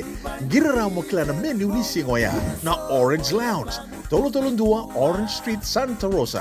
Yung dua tala na tamang ni ni Divine Group of Companies. Dola may na wala kaloka na mataka, kina wala kaloka ang bongi moniti kina singatambo na Orange Lounge. Tolo-tolong dua, Orange Street, Santa Rosa. Dendran beka nang wala ni kibal nilo tinabuko ni oso-oso pakadadaka. Sendrak-indrak kita beka na itos-tos nimbula, kuha nilenga sinuing gawa-gawa. Nana magi-may kina programo waraw taki. May verataw na New Methodist Christian Fellowship USA. Nongu Chisu, Nongu Banua. Rungodi na bima manion na kabini bugululu bay Kemundo e California. Bima manindu na singilebu ni lotulebu bay Kemundo e Viti. And a radio bulando wata San Francisco. May kauti kanda wata mai. Hey, doon ba ka tutulot ko? Doon sa ayalo pala mo din Sabar mandangan tubo ni Boling, gaya hotel ito ni Stoa. Tolako. Sa niya na store, wala ka tungang maulimat. May binaka ni sa tukit sa ngaki na nagkatungan reba, may paleta na nato ito ilalako. May binakasar nga. Wala yung muli roti karibateni kina. Dato birito na bisi nga nagkarimateni, said means kaya na sausage roll. Gaya rito makuntal nga napukasangay bukas sa gilay mo na bisi. Karatal mo na address? 4525 Montgomery Drive, Suite 2, Santa Rosa. Do ba ka pa raw tsubeka kina doon ako nga ni matubale, sinong do boli-boli nga ba ka matawa? Wala ito mada kina maulimatan. E sa tuke de kina na yaya ni kakana. Yaya ni ti kina bikala lay tale so, kanda un renre na kunea. At raw talaga ni kota yung nomu ni boli-boli ke baka ni ti kumain na marin sa Sonoma County, kan renre nomu ni Villa Guayaki, vitar tarayani kina napa ni taliboni, 125 sa iba. Vitu tolu 5 vitu na kena itugu matay lalay. Maulimatan, 525 Montgomery Drive, Suite 2, Santa Rosa, California. Mabotong tini na miniti me 5 na kaloko na radio bulando vata na nonda sere kataravangono ve wakambula tuko ni kina ve epico roile line ni bula vinaka wakanu ni vinaka tuko ni vikimdo na sema tuko mai Seattle and kavini kua au nutaka ni ndo aliso atake watisoni ke tupe na moni madha saoti nda sarsar talitunga vikimni na dhalata ninge siko vangayani si scroll sombiani kina nonda to vata ngango na radio bulando vata tuko kina na videos non rola ke ki sarsar tiko se baka sarsar taki kianta tiko mai o Rona Rua mai Seattle e na moni madhau Saudi. We baka mbula talitungani ve kini si mere ranandi ni mbula vinaka Melia Mateo. Vinaka baka levu na sema tiko mai ve kimundao na crew ni bai ni Takali Kele, bai ni Takali. Ni baso tiao. Kele saratiko mai Vivia e na wawu tarukua. Vinaka baka levu na sema tiko mai. Waka mbula talitungani ve Naomi Rabuka Wanga, mbula vinaka Lome Wati tiko Sara, ni mbula vinaka.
Onko na Radio Bulletin Wata San Francisco.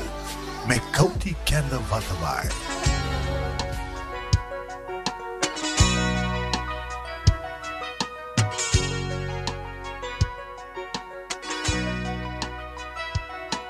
Dilamay kaserona andi pula ramse andi dambenga o tambe malu kagalabana banu totokan din tuna bomin ku wele na elongo ni ko sa dambe malu mai sa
thambe mai Saru i makalau dina tu nambungindai Ramasetu na kinai rai rai Ngatu toka dina tu ni sa thambe mai Rekinai langu bakamuna meruai Siru somo ngamai bono huendai Diri diri ngamai Endelani wai Endelani wai Endelani wai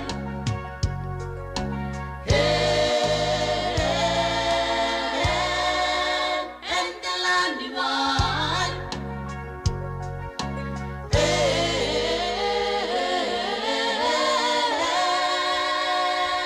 Endelani wai Tatoka nei tavi sero ya mai ve sero sereve ki rotona noni lao lawa kando ki leitu kina en ambaki sanga vulu sao ti sero sereve in friends tala noni delani wai ko te tiko ani wakayao na nondo wakana nanu and kabi benaka ni tu si tiendendai ne kavitu ni singa ni bula November ve sau na ngona ve ke tau en bongi levu ni wakaroai sa totolo sartiko kina nambuto balau tiko na bongi balau tiko na ngona ni mode totoka tu na nraki ondo nongo nraki se ngona talita ki tubio nongo na bula imbota o tia sa mai boboleka totoka ni ngo na bula imbata na bula December sana tiko weni kina na bula imbata wakanu ni benaka tiko na bula ngo ke mami ndo waka na numa tiko kina na Thanksgiving au ke lani sana levu mbeka na matabu bali sana wakaidori tiko ngo na vetala no membaleta na vanua menda tole Thanksgiving kina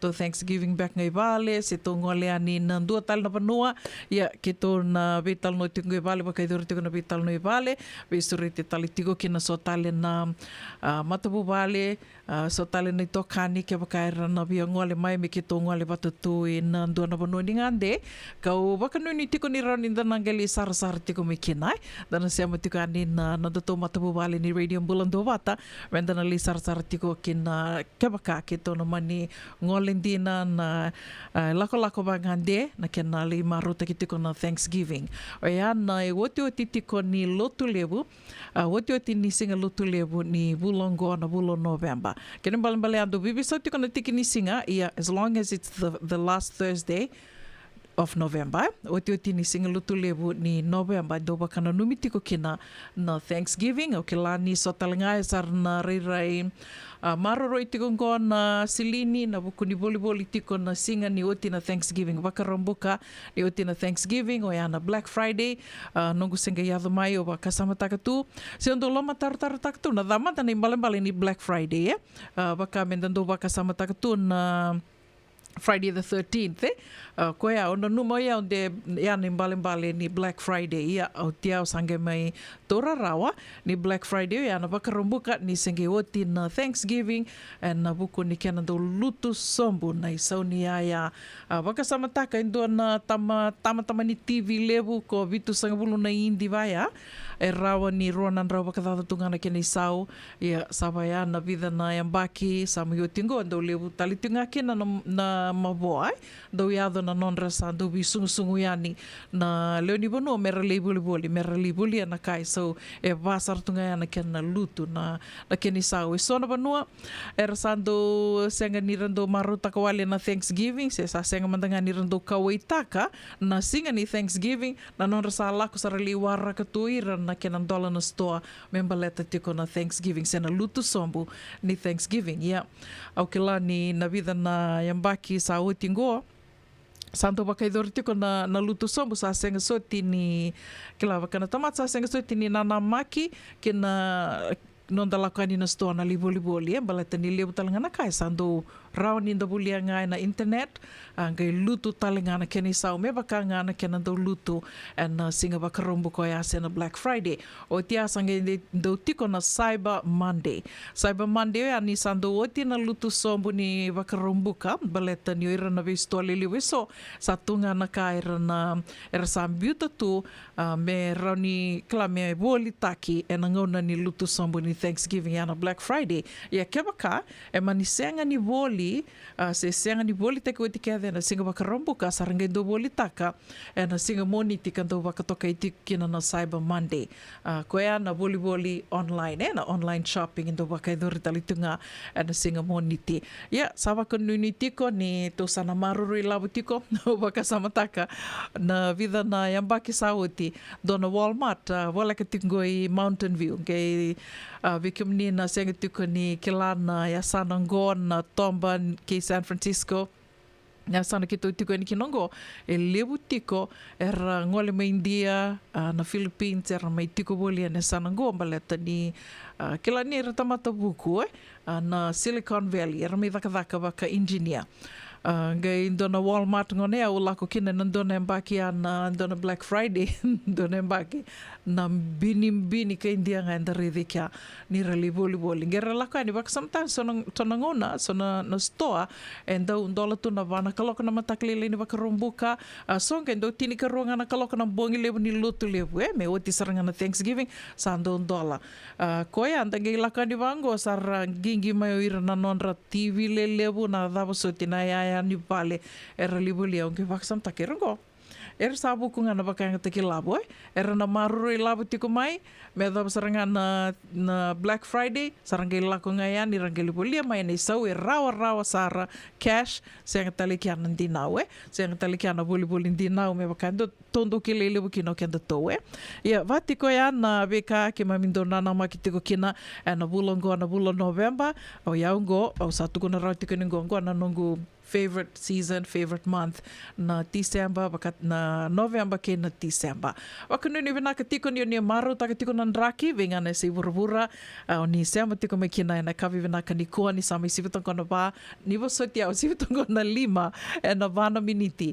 Nandona nga na leka-leka nga na rongo tiko ni kina se una wilika tiko ni kina na vida na itukutuko ya dara tiko mai lewena tiko hani na nonde wasini nga ona ni rongo mai vali songo ene kavi vinaka ni kua. Na sera kataravango ba kambula tiko ni kina vesista ana takayawa wara ki kutiko. Wakano ni vinaka tiko hani vikim do mai Nandi wakatala kina vi marama na ita lela lubu wakano ni vinaka talitunga ni vikim ni na ita wakambula talitunga vi turanga na ita mai aloha land api salome na kaudiri dombula vinaka wakatala kina vi sakare vuki vinaka wakalevu na sema tiko mai ene kavi ni kua wakambula talitunga yani vi Lazaro tumbuna ramoka vinaka na sema tiko mai na tau ni mai korbo tele ndombula vinaka wakanuni vinaka talitunga ni vivasiti rambuka epikoro ilai ke kini simere Nandi wakatala kina vi Melia Mateo nimbula vinaka Naomi rambuka wanga vinaka wakalevu na sema tiko mai ene kavi ni kua senga tala ngula thabitiki na lome wati tiko Sara vinaka wakalevu na sema tiko mai bula vinaka Laisani mbale ke kamdo ke Sara mai Vudi mai Nausori ke Dasha Hidden Blood mai Santa Rosa ni mula vinaka Jerry Soata vinaka na sema tiko mai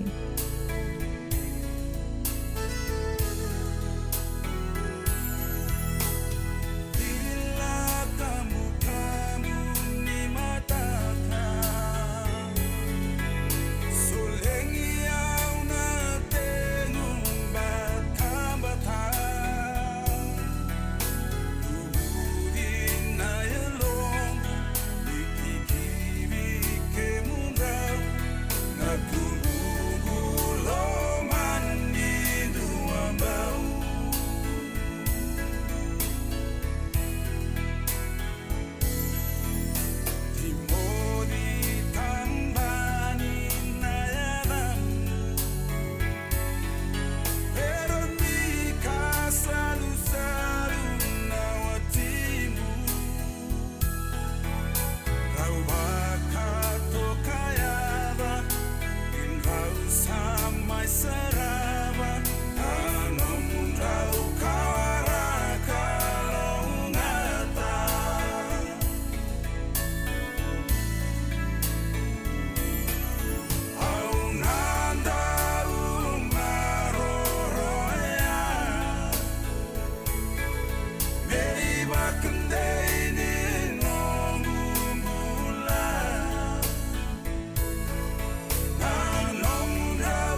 bakamalua tauratale tauriau tekibu mandana gundeni marau tauratale tauriau suada rumah itu bakamalua tauratale tauriau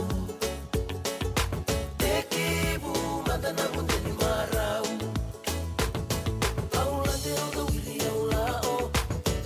sambuna sana yado pakambao kanina senga kalendaro namusua erui wananabu tarubundu tikoba kambalabu maina tolomo memo kota ya sangu tauratale tauriau sua darumai tasoba kamalua tauratale tauriau tekibu mandana gundeni marau rau tamenda kele rau sese sana baka rau nata sere ngau nada bambekanda rumah iso tatale umai kode mole mole sarau tamenda dau samode beita la tala isa usangole tauratale tauriau suada rumah itu soba kamalua tauratale tauriau tekibu mandana gundeni marau rau tamenda kele rau sese sana baka rau nata sere ngau nada bambekanda rumah iso tatale umai kode mole mole sarau tamenda dau samode beita la tala isa usangole tauratale tauriau suada rumah itu soba kamalua tauratale tauriau tekibu mandana gundeni marau tauratale tauriau suada rumah itu soba kamalua tauratale tauriau tekibu mandana gundeni marau tauratale tauriau suada rumah itu soba kamalua. Do ba ka tutulog? Do saya lupa lang din. Sa permandangan to bulu-buling kaya hotel ito ni Stoa. Tolako. Sa niya na sto ay wala ka tungang o maulimat. May binaka ni satu kit sangaki na nakatungan reba may paleta na natutoy lalako. May binakasar nga. Wala yung muli roti karibante ni kina. Dato birito na bisi nga nakarimate ni St. Means kaya na sausage roll. Gaya rito makuntal nga na bukas ang ilay mo na bisi. Karatal mo na address? 4525 Montgomery Drive, Suite 2, Santa Rosa. do baka pa raw tsumbega kina do na ni matubale senong do boli nga baka matawa wala to mata kina mauli mata esa tu kede kina na yaya ni kakana ya ni ti kena bikala lai tale so kanda un rendre na kunea tu raw tala ni kota ni nomu ni boli ke baka ni ti ko na marin se Sonoma County kan rendre nomu ni vila ko aki bitar tarani kina napani taliboni 125 saiba vitu tolu 5 vitu na kena tuku matai lalai mauli mata Valima Rulima, Montgomery Drive, Suite 2, Santa Rosa, California. Dendran baka nang wala ni Kibanilo tinapuko ni oso-oso pakadadaka. Sendrakin-rakita baka na itos-tos nimbula, kuha nilenga sinuingaw-gawa. Nana magimay kina programo warotaki, may verataw na New Methodist Christian Fellowship USA, Nongu Chisu, Nongu Banua. Ruwaga na bimamanion na kabinibuko lulubay Kemandoy, California, bimamani duwa na singilewu ni Lotulewu way Kemandoy Viti, and a radio bulando wata San Francisco, may kauti kanda watamay. Senga tina ni kara rawa na daka waka kekiwa. Ia endona ka enda wipu ke ka waka mamanta taka tuna bengaravi o ia ke tuna kenda tō kakana. Na ika, na dalo, na bisikete, na reo bata, na sunbells e tinimbulu makau. O e kenda tōna senga tiko ni nreiva se senga ni waka motoka kandau Dren na te tō beto seaki, erto sa tō waka rau na Divine Pacific Food Mart mai Sacramento, merto talaveani na nong ni voliboli. Rawa sara. We tartarangayani na taliboni diwa dua ono toluwa diwa ono saivarua. Merto wakarotaka katalada mai na nong ni voliboli ena kena ngona totolo tua. Divine Pacific Food Mart, Viturua Diwa Walu Franklin Boulevard, Sacramento, California. Namba di taliboni diwa dua ono toluwa diwa ono saivarua. Erto ngarama talangani kena le waka soburi ani na nomu yaya. Mai na nonreto stoa kena nomu mate ni katumba. Endona mate kuni tu wale bo bekenda mana wasa Pasifika na hepatitis B. E kunei ni ndua mana baya tini corona leni bunua mana wasa Pasifika America ni to bireti kuna mate ngona hepatitis B. Ongo ili bwake na kenara ni betobi sena to bi kuna mate ni nada se liver cancer. And then remendo kila ke sa te kwentiko. Me bakani sema so tini kene bakata kila se symptoms bakabo ke sa mbimbi na mate. Mbimbi ngona kila mono bakani kebi membaleta na hepatitis B. Peter mai kena telefoni 526 ono vituva 51 sesi koba na nondo to website www.sfhepbfree.org. Ongo na Radio Bulando Wata San Francisco. Me kauti kenda vatamai.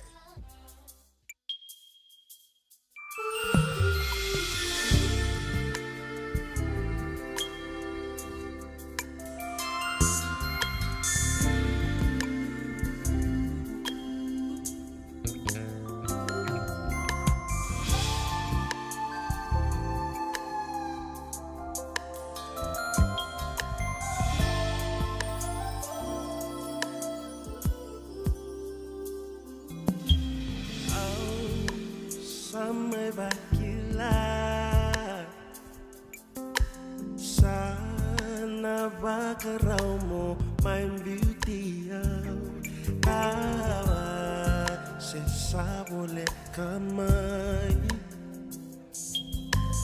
darusana bimbi tu darusana gamai bimbi tu sabakana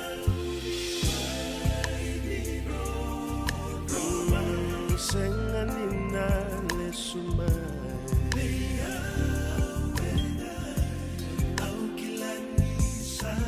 Saladina, Saladina, Senania, Maltana,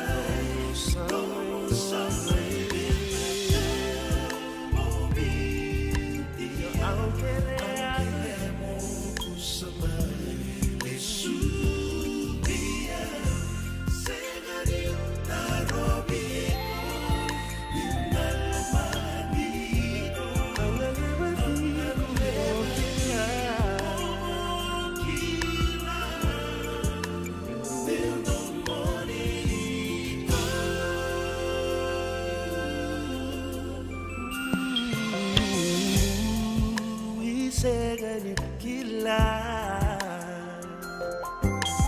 Nina ya nombe mai pakakoya Mama uninga unakoya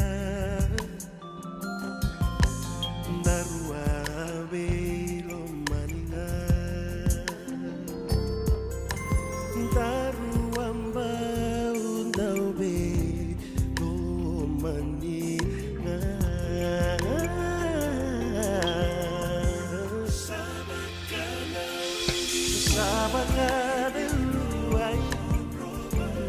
Senganina lesumai Allah Saladina Senania Como samai ngole Au kerea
Ongo na rongo may wala ni Songo and a radio Bulando Vata San Francisco. Mekauti kanda vatamai. Pitanga nei tukutuku i adhara tiku mai na kawini kua mai lewana tiku anina non te wasini gauna ni rongo mai wala ni Songo e kawitiko ni Tusiti.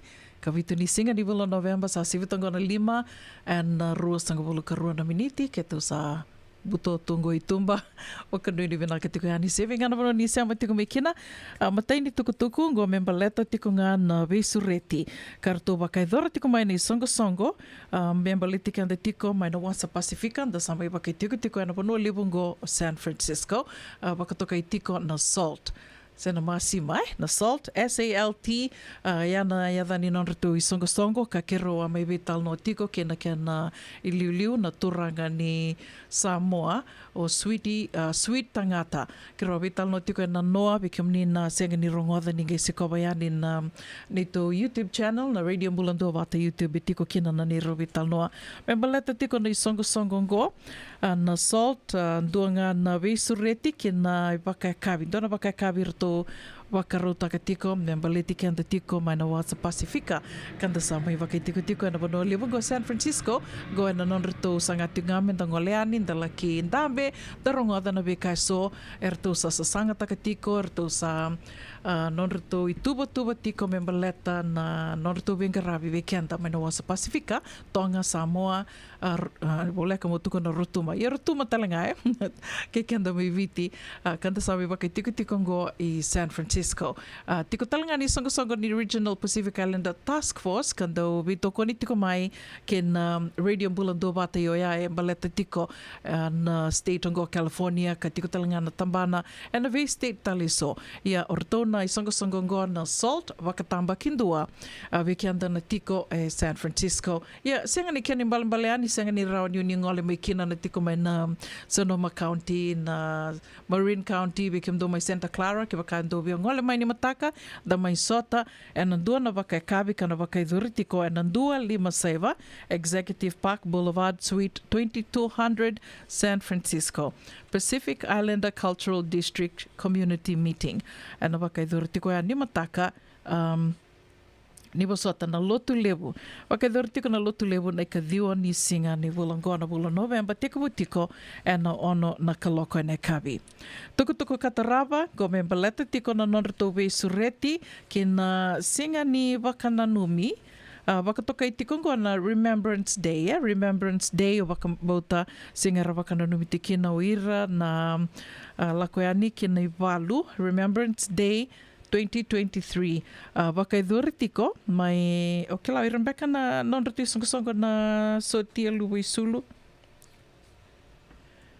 e na wakai dhuritiko na wakarawai ngone ka tinikan dua ni singa e na walni lotu sen na olo ni walni lotu i San Rafael na Dhiwa Ross Valley Road do lewu na songo sandu wakai dhurikia na San Rafael Church 9 Ross Valley Road San Rafael te kabutiko na lotu e na tini na kaloka na mataka o tiasa na ngaila ki wakai dhuritiko na wakasinga lewu e na rua na kaloko Artona beba kamaru te kitalitu ngā kina na mate laulawa na ndua band ke ni tukutuku mate lalai rao ni uninge be tartareani ke Vani Smith e na taliboni 5 saiba dhiwa baba 5 o yana 5 saiba dhiwa baba 5 wakarawa yang gone katini kandua ni singa ke ni tukutuku mate lalai o sambito tiko ani na tikindua katiko ke kina na vi tukutuku ke sarongo e na nonda tau bata na Radio Bulando Vata.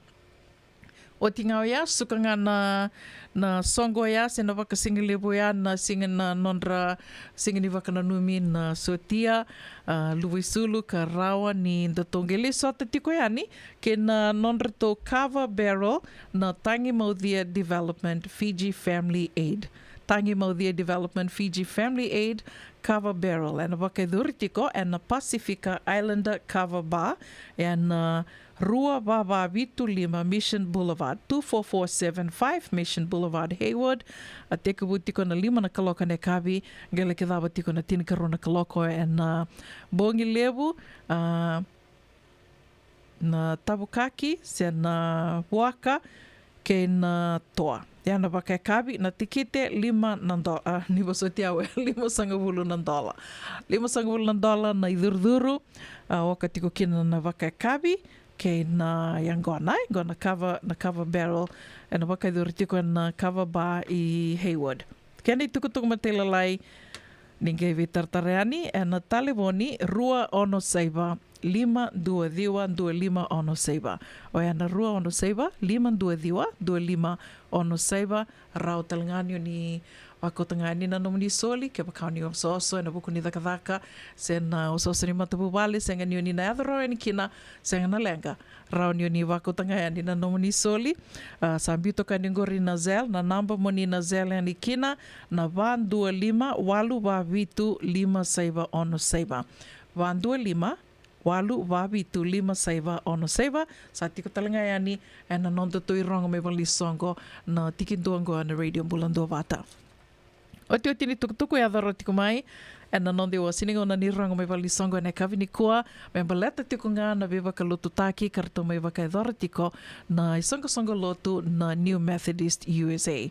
New Methodist USA waka adoro tiko e tiko butaki tiko mai Canada na lotu na waka rowai ne kitin kawalu ni singa kina moniti na ikarua sanga wulu ni singa na moni madhao me ongo waka rowai ne kitin kawalu ni singa kina moniti na ikarua sanga wulu ni singa tiko butaki tiko na beba ka lotu taki ongo mai Winnipeg and na Mitchell Community Fellowship Winnipeg, Canada, o te oia sanga I toki sombu mai Rango, Sacramento, and na wuke lulu ne karua sanga wulu karua ni singa ne wula November. Wuke lulu karua sanga wulu karua ni singa, fellowship and talano session with Dina ke talatala ke rona biotini. Na talatala ngase, se o ngase levo ni wasotiau, waka idorti ko mai Sacramento, and Yam Buffet and Grill 4300 Florine Road, Sacramento. Waka rombuka na ikarua sanga wulu kawani singa, ke na waka rawai ni karua sanga wulu kalima ni singa, and na waka idorti ko na lotu, and na Embassy Suite Hotel Conference, Ndua Saivandua, McKinnis Parkway, San Rafael. Tukutuku matela lai rao niyo ningi vitartareani ke Senior Pastor Simeon Mbale, and na 125 walu wavitu tolu rua ono lima, Senior Pastor Simeon Mbale, 125 walu wavitu tolu rua ono lima, seo Senior Pastor Savenada Tibanga, and na vitu saiba vitu 526 5ono. O ya na vitu saiba vitu 526 5ono. Whether na itukutuku e adoro tiko mai ki na nonda I wasininga o na ni rango me wal ni songo, se mani dhavanga na nomdo I tuba ni songo ni wakota mai. E se burubura dhavanga ni se matiko mai kina, se tiko kina nomdo I songo, e ana kai to toka tu kina na technology na ngonongoa, na I tostose na ngonongoa na wata ni radio Bulando Vata, ni rawa ni na mai kadhiwa kia ni kina na nomdo I tukutuku, ni sasanga, e ando nango ni sala rao ni na vivu ki tiko kina na radio Bulando Vata, sanga ni dona kao ni na soma kina, ni wakota nga mai, rao ni imbiu tanga mai kina na ito messenger na radio Bulando Vata messenger se viau una buninda kua rao ni wakota talanga mai be pedeli na novo se tale mata kimbao na vida ngoni sala ya rao ni wakota mai kina na nomundo I tukutuku mena mai kadhiwa ki tika ane na nonde wasininga ona ni rongo mai wal ni songo.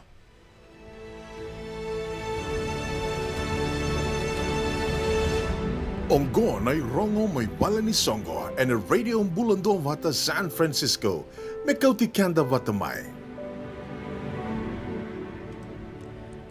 Sa mai be mamandono na lima na nonde wasiningo na vata na kavi vinaka ni tu siti and then ni kavitu ni singa ni vula November sa buto tungobi ke to waka nui ni vinaka tiko ani saving ana vano ni sema tiko me kina to mani tali tiko na nonda waka rongo sere na kavi ni kua ka ono bia waka mbula tiko ni kina na sere kata ravongobi kim do ke de sarna sema tiko mai na kavi ni kua ndo mbula vinaka di lady di ke kim do ke de sarra na City Cruises vi kim do na City Cruises au sa waka nui ni tiko ni nandona ngona leka ngo rao ni rao ni na mai tomani talitik kina se na toka rua taki talitiko kina na nonda to wawoki and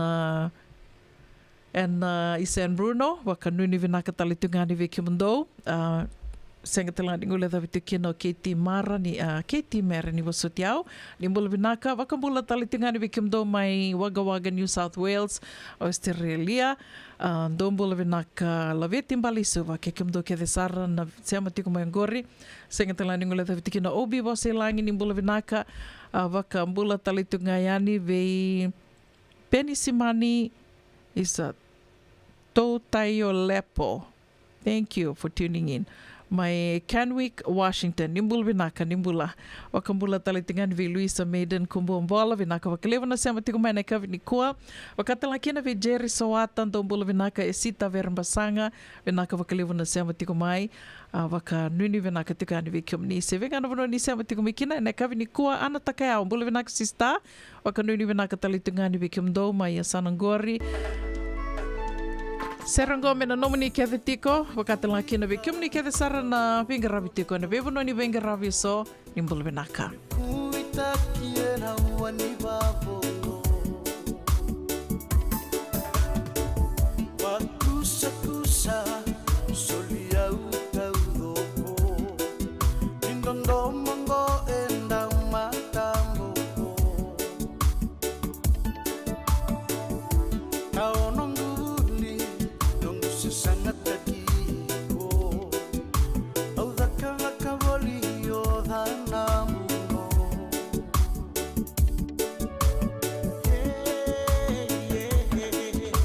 usai bandua walu mobulinga seni bulitu e fulutoni esame au kilailebu tona yambaki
koboli wana mai tau kena bakandua Manggarai koboli wana mai tau kena bakandua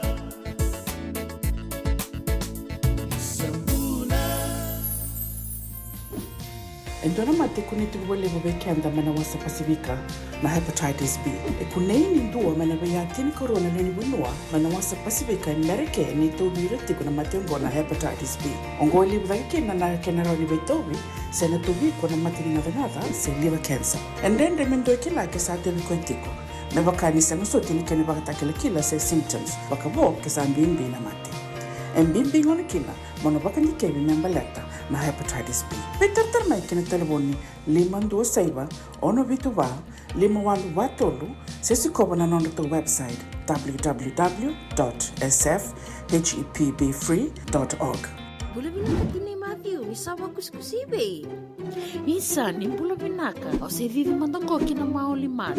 Ele taka kina endona nito bakataka kana lain-lain. Yo leu kutaka bakatotolo ni bernir to yave ni nabulangi. Oi, o dia bakasanga. Erto bakasanga telanga ora to. Sarara saranga. Go enta so mangana kakana. Ese mita so manakena bakanya takina olo. Oi, okay. Benaksaraman dakilatiko. Maulimad, Valley Marulima, Montgomery Drive, Suite 2 and 3, Santa Rosa, California. Veter tarasarani kinanaba ni telefoni 125 saiba vitu tolu 5 vitu. Ene kena itugutugu matalalai. Nungu chisu nungu badua. Dorongo na vima maniono kina vitu ene kawni bugululu we kemadawe California. We mani ruane kavi kina tolu ene singlewu ni lotilewu we kemadawe viti. E warotaka na New Methodist Christian Fellowship USA. Rogode na Radio Mbulando vata San Francisco me kauti kenda vata mai. JJ's Food Shack. E tigo kevi kina na kakana boga bitki me bakana kokonda. Lobo benga ni ngai kani doitu na bundi na ndalo sa tapioca. Na kakana boga malangi me bakana steak baka loka kina coleslaw. Wee! Na karitoa sa wadha badina na kani kana. Kay tigo talanga na nono specials and lomo ni madhawa. Daw tamba na Facebook. Na doi ni tiwa ya na pani mandrai pai kay na bugatale. Gora na JJ's Food Shack. View Valley mo Billie Jean Street, Santa Rosa, California. Pero talagang rito dilibo yang may Santa Rosa, may ato sarani kinavato. Giritirto sana kinavitu sa mabitu tolo vio tolo dundo al limono. JJ's Food Shack, Santa Rosa, California. Radio Mbulando Vata, may kauti kenda vata may San Francisco ki pura-pura. Sema may ngay wasayani.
Replace ID.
So sa te ki wini ngolo e ake rato na wonga ke imunia rato mai e vewa kamaro te ki tukani ve kianda na kavivina ka ni tusi tendendai ka vitu ni singa ni vilo November to tolo tungana toso ni ngauna daria ni tumba sa mbutotu ia to toka tona mbulai se waka dhawa lewa na kai tu menta na waka vinivina ka tiko kina mutaka ni kua o lako i San Jose o le koti o sa andambe toka o tinga akela ni sa ndo wasomana nonda lako menda ke baka indua tiko ngana marama se indua tiko ngana hairdressers in a salon onde o lako tiko kinai. Sa lako baka menda sale viki leitu, baka menda sale mundu tu na matabu vale, senda sale vita dini tu, da viwe kani tu. O kela sa nambalabu ni ngau na nanongu mai tiko kinai Merika, e sa e tinika walu na mbaki sa via vatale tongai ana balavu ni ngau na Nairobi ki lai buli mai kina marama ka ondo lako tiko kini San Jose me ondo le kochi tiko kina koia onda benga vango kila da sa kila ke tu we kim do na marama do se amati ko mengo na ninda lako ani na Vonovaya o ti asar na tarmai. How are you doing? How's your life? How's things? Sana vatonga me na taro o ti ani da sa me ndambe ani sangai lako na talno ndambenga sa tarmo ko how are you? How's things going? Sa ngai waka mo wakilama ni sa teke bu sa teke bu meu complain nakango o sa ngai waka meu ti sa mai dengu ti ani nanongo complain nanongo baso kunru tiko sa ngai wango kela na dava I'm grateful. I'm so grateful. There's so many things. Ele na kai tu me na da waka vinivina ka tu kina mble da waka sama ta ko do watungo no waka sama tu so ndre vake sara na vikara lako durumatiko me wakatoto watataki ke na vikau lako durumatiko do me ubaya visa na nungu wakasama rau tukina na mula to toka tu ni tos na visinga ko e tuku ni tueni kina so much. We have so much to be grateful for. Nui taka ni vatali tunga kine ana na mundo wakasama na sema tiko mai na kavini koa. Ia dona kanda do endarongo da tiko wakalebu da vital no taka tiko wakalebu ko sanga tiko ngo miuna me umbitendi na kiana video mo ni na rongo da talenga wa se tiko ki se kero do vital no taka tiko ani ki tupe na vida na okela na ruambeka na bula sa woti au liboli Whole Foods au liboli Whole Foods vikem do na tiko boli ngo American do sana kela tiko na livo na state tiko kina na Whole Foods yanda na store vi so levu toka bakali lai me bakatoto watataki kena vi store tali so na bakata ki Morisi mbeka bekem do bibite na around ito na bakatoto watataki na store ya store bi Morisi o tia sangai tu Jason Taram sangai tu Arbi Patel watu ya io Whole Foods me bakataki na via bakataki Morisi tiko mbeka o salaka ni vi Whole Foods tiko ngai so ngana ka undo libuli mbeka senga ni ka kede o te anu guduru mai tumba o gei ribango waka o reden dona turanga e sangati ko koe me sauma na nona boli na kai boli none aya ko sangai turi tiko bango ko na lingana me ngai scan tiko na scanner instead of kilani da turanga me na card me da scan takai o ko sangai sa o tsranga sa vata ka ningo na lingana me scan taki na scan so mi sartu kino none aya o sengi matei ningo no mandanga mi ureida ndo mi matana botu saranga mi ureida to baya me ndo me sa vaka nga takavaya na lingana o tinga na vida na mada wako te sartu mengo e dua beyau na dona video ngo ni sabi tal no te kitali tunga ni na news na kiana sa sona kambani ira sa vasara tunga ya era sa tarongi ira na nonra tamata dakadaka o kimini sa na vina kata me mbiu bi kimini na chip se senga ia nangono go da waka bina ka tiko kino ya ni se era se tarongi tiko endo watungo no baka sama baka dambe ka endo na ngona endo sana senga ni tarungi mai endo sana baka surara taki menda baka ngata kaya se senga I hope not ia na microchip nei tai e sa vati ka ko mani reda saro baka wili ka toka se baka sarava tiko na video mbiu mengo ngai sanga tiko ngo mi baka mo na mbite ani mo ni reda mantanga e baka e senga sotini e sakulebu tiko bia na video mbiu mai na kena i tala no e tiko kina I'm just trying to play a better video mera ni o ni saravayani ia vati ko ya songa na kamenda na andra tiko kina tiko na waka mo kakuni wata ki au mo ngelaka ni na stonge kinro takatuni ko sare ni sa ya tiko because it's really happening e sa vati ko andi na todo ko neita sandana Tukuna ngai do kenda menda sana dhaka teki kenda ngai dhake, menda sana align ourselves ya na voasa wakasa mataka tiko, sandana maustik ngā wakalewu, me rani ndana wakarita ki tiki na wikenda na dhawa menda na dhakawa na ngoni sala menda na muri tiko, mbaleta ni nanungusanga tiko meu mbita ni ngona video wakasa mataka ni dona evide tiko na marama senga ni via dhawiada mai na Marin County sa vasar tiko na rutu vital noa ni nandua na kai na yado sana yado ndona ka rutu sa buli sa ranguma tu tingo rele vida tiko ren tiko ndona vale sa ranguma tu tiko na boli wavarau tiko ke sana mani ndona ka nangona bata talenga sar tu bakarau sar bol tu non retiki te mer sar na lista liviti wati ko ya na vitala noa y ndina todo ko na kani bakarita ka tiko mai maramneita lela luvu it is indeed the end of times ondo tu ko ni tiko kento na lotu bakaristo esa senga ni dono me to na kurumbuita kana vika ya tungo sa dono me to sana ridanga to dingoma to ngeva ka tiki kento kinai ai vimba kana bono to na tuki no kenda to ni wo so tiau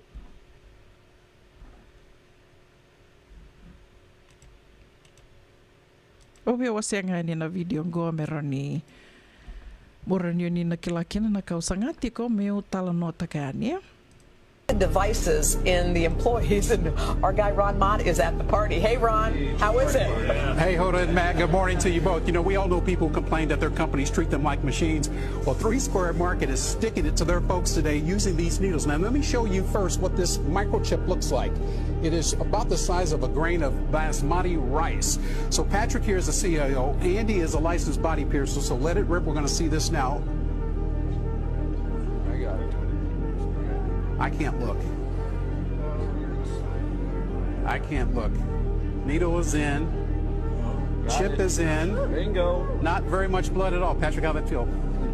Better than get my wisdom teeth out. Okay, you're still conscious. Yeah, I'm great. Melissa got chipped yesterday, but you had to be talked into doing this. How long did it take you to say yes to this? I was a little hesitant at first, but I had 7 days to think about it, and once I learned the facts, there was no question in my mind. Okay, one last thing we want to show you over here, Hoda and Matt. Go ahead, Steve. They can buy their goodies here in the break room by just using their hand. Real quickly, he's going to get a Kit Kat bar. And it's paid for, $1.06, guys. So the question again, as we asked you last week, are you ready to be chipped, guys? Let's send it back to you. I'm kind of I don't know that I would do it. No? Would you do it? Would you do replace it? ID badges. It's hosting a would you do it? Yo, kenda to sa seng nindo don menda to na kurumbuita kana bikai soya vitungo me to na kinroa tiko kina to nui dei tinga kento kila tiko bina bono me to na bakandita ki kenda to tiko kina men rani na matata tiko kina na nonda to tostoso me to ka koni nui ngawa tiko belete eva tiko ya na vos ni bola tambu ke baka ondo na bakararabi tiko biau esenga ni dondo ni dona ka mondo na loma lenga taka dona nui ngawa taka dena ni usenga ni dabuta tikani word for word mai na bola tambu yo kilani ni sana kilati ko na kausanga tiko me o se ya ni na kavini ko waka nui ni vinaka tiko ke na dua tale na bongi ni ngarabitabi be kemni na baka rotiko na buku ni anrambongi na kavini ko be kem dona vengarabitiko mai viti senga singa lebutiko go waka nui ni vinaka tiko yani na serengo na be baka mbula kani kina ve kimdo ke de sara da sema tiku mai na kavini ko bula vina kana ita lela lubu bakatala kina ve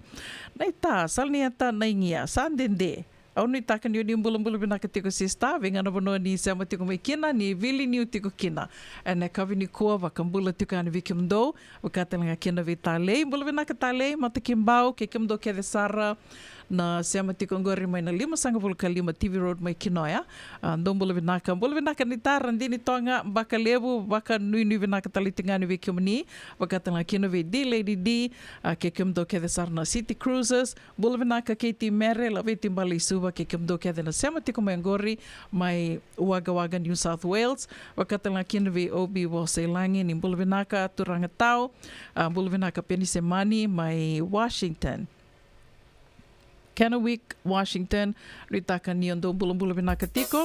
Sayang telah ni ngula tapi tiko na Serengo, baka bula tali tungani ve Luisa kumbu bola. Ni bula binaka Jerry Sowata binaka na sema tiko mai na kavini kua sawa sibi tongo na ono enandua na miniti.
o ni rai da tokongo na kena rai rai. Dua ngana ruku ni buni kau e dua veiran ng tingitaki o Reverend Aminio Balen Rock. Tama kamain na nonton programu Bagamadawa na toso ni ngauna. En op ingarabi ni City Veni Raturla. Singa buglulu ni sibuna bayan na tina meniti vei kiamu ni Amerika. Singa lutule ni sibuna tini kantua ena tini na meniti vei kiamu ni Mai Viti. En op veito koni ni Divine Group of Companies. Maolimat kay na San Bruno Cavaba. Namaka en a Radio Buladong Bata San Francisco met Koti Kanda Batamar. Radio Bulandong Bata met Koti Kanda Batamai. Mai San Francisco ki burubura. Sema mai ngai waseyani.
Kotoka na itavi se roea mai vereto na vangi ni ndela ia tova. Nano ngundondomo ke lani lewu na matasere rasa langata na serengo.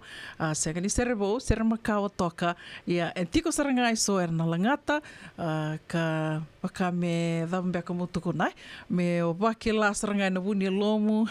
Na e sona sere e so era langata sona matasere sona sere e ra langata talingai so e wakai senga sutini ni o wakilai. Ia dona mata serengo na vangi ni dele tovar to langata na nongu tondomo. Dona kana nongu tali taka wakalewu ko ke la ni wunga talanga wiki manio ni tali taka talanga na serea sen na version e rutonge me langa torto na vangi ni dele tova. So sibutongo na ono e na tinika vitu na miniti. Dona ka o talno taka na ngona sege te kubukina nondi o siningona vate ne kawini kua. Na ngona e avakina se a tika bukina nei walu mai Israeli. E dona kai a wakile talanga wakalebu, ka waka me tukunini a talanga e na kai rartu waka dora na Hamas. Na nora na kena lei dada buka buka na wani was ni communication na taliboni ke na weka wai a wakatalanga ke na nambange so na bisinisi na webono ni dhaka e so e ando talanga na ngoni sala kar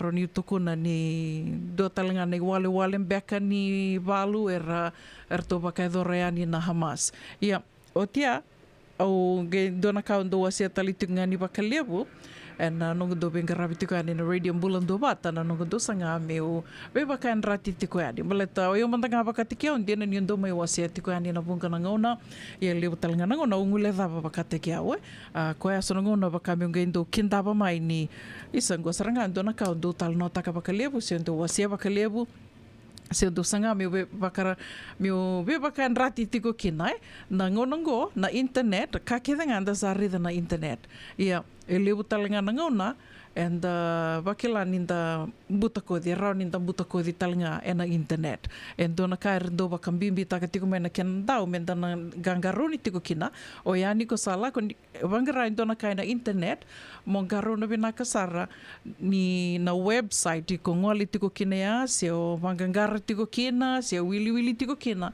ni legitimate na website o ya se kila e non reto website ndi na beka na IRS ne se na non reto website ndi na Bank of America se na kila na be matangali bisinisi na kambani wakambimbi wakautukuni tiku ana kakidanga na ngonongo sanda ridanga na internet sanda wakayanga takanga na internet endo na ngoni sala koroni kila kina ni ndina tiko se ana non reto website ndi na kambani ya na nomo na reda na ngoni kumbite ani kina na e kumbite ani na website, se na web page, e na mona rida saranga ni tiko kina ndo na loka, au sanga tingo mi umbite ani, mera ni ko ni na kilawi na katalitunga kina na kausanga mi o se tiko ningo, ka rau telanga ni nda rida, e na rau ni nda na numa tiko, ni ko sa wangkara ndo na website, na garo na tiko me tiko ndo na loka wango, se na padlock, that it's there.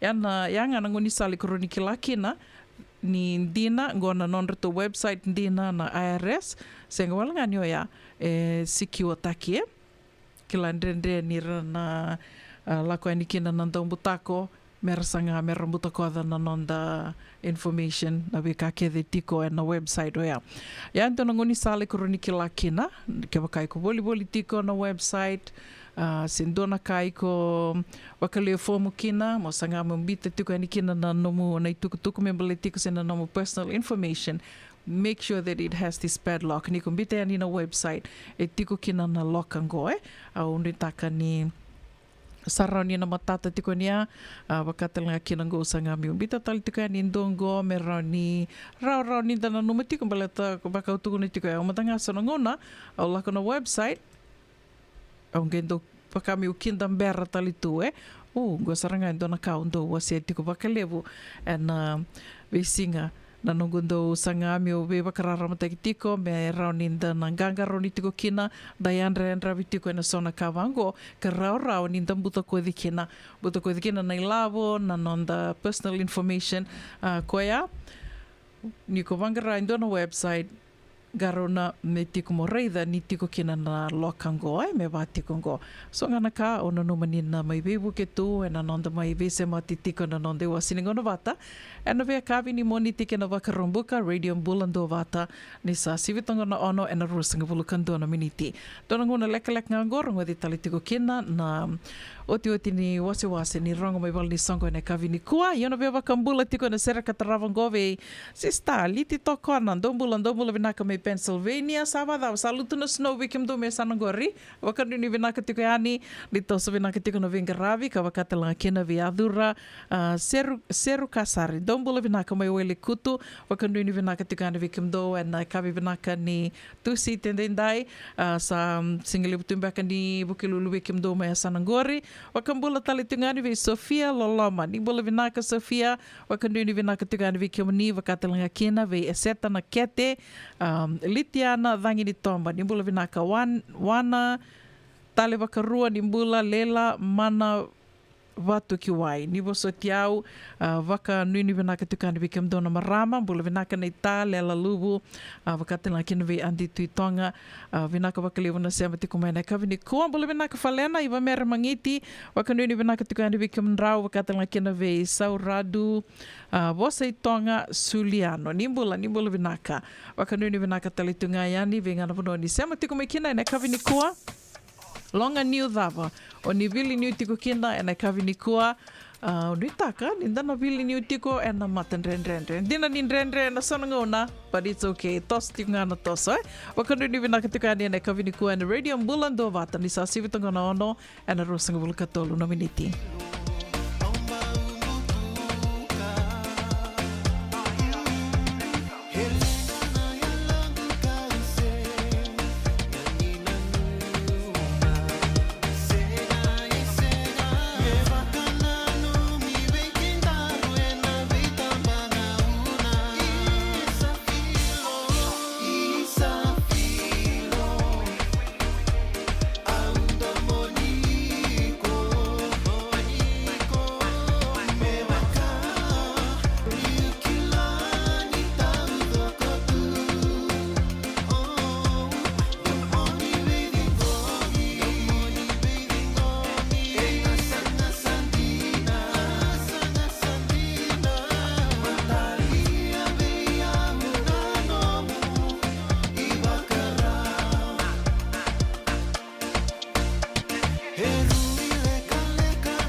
musangole kanisana mwinakimo kovea na mara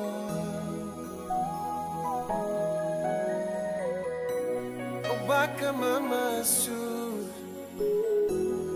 rei kombuna na lo mamu memba beisa Nialungundu di batu Motoro boleka Mukua ni wakia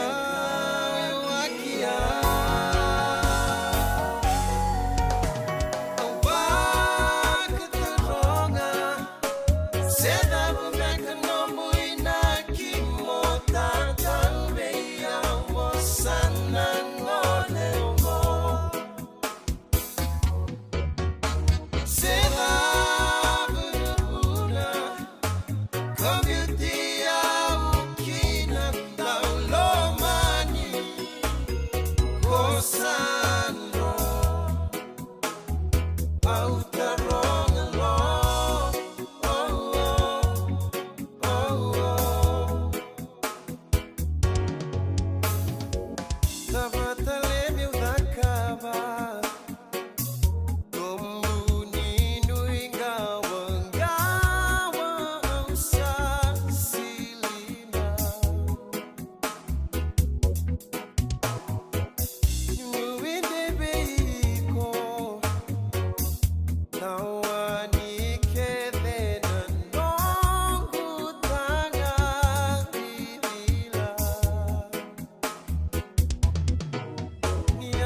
Doyan Robina kana maraman ita. Do samba di baku sekusi we. Yandra naita. Kita sele katalau mande na Orange Lounge. Maleka. Warasan badi kata-kata pinakasartunga toboy sembang bakau. ngai wai dala tu kinambata. Ko e serengan kori, sono ngona santa bina kat serengan na kenta kakana. Dina to zoko.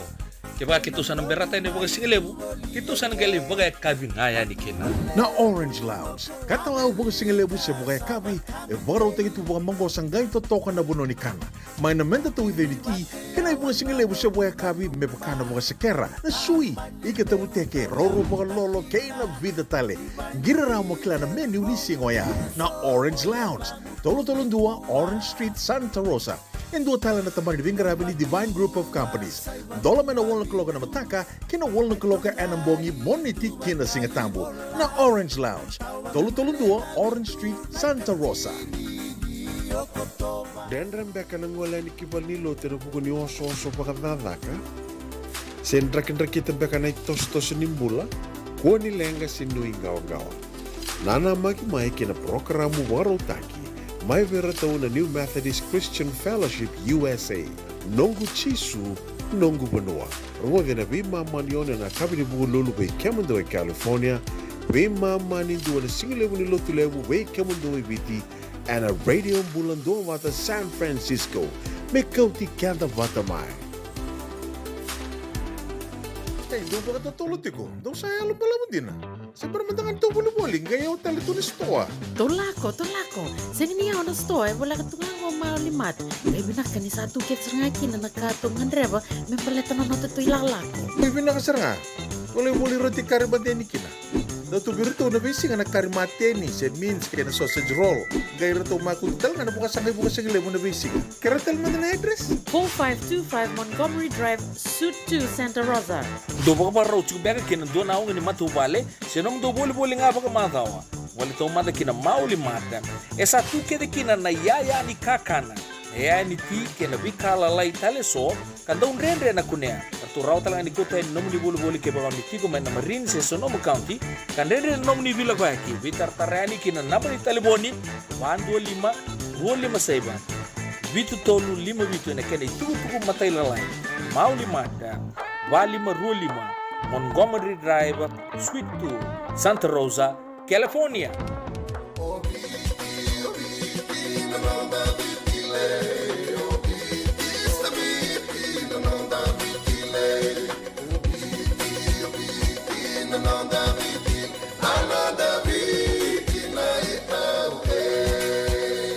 Nanonda biti, ke ngasini buli paulangereki. Rungodi ena 5 na kaloko ena kabini lotu lebu. Vike mundo e Amerika. Tini karua na kaloko ena singa lebu ni baka romboka. Vike mundo mai viti. Ena radio mbula tua wata. San Francisco me kauti kianda watama. Ena muna ngauna na lebu ni nondo soso. Enda sa senga sarangan nikila na dhabu menda baka talau taka. Buka singa lebu taka siya baka kapitang. Neka kuni lo malenga. Sa tiukin dono munua. Erau ni buka tingu ikimunyo. Waya na JJ's Food Shack, Santa Rosa, California. Na vem matanggali kaka na tibgina. Mebaka na karitua, waraisi. Na logo, palusami na buwaka na kaiwa soso, na dalo na toa, na kukonda, bayangani ka ng gamure. Na kaka na buwa malang, mebaka na steak, gay wakay loka, tabio ka na kauslo, surua, otat ni. Gay lago bata na kaya na pie, ng bani kay na manray. Oya na JJ's Food Shack, Santa Rosa, California. Erau sarang ano direct message virto, giring akin na bitu sa iba bitu, tolo dio tolo, duon limono, se, o nga wali sarang ali tumiko may nanomota, na dio maluma, Billy Street, oya e Santa Rosa, California. Erau talang ani rito ulit dilibatakan na kaya mukatalo wasing lebo sa mga kabi, may Santa Rosa, Hinabato. JJ's Food Shack, Santa Rosa, California.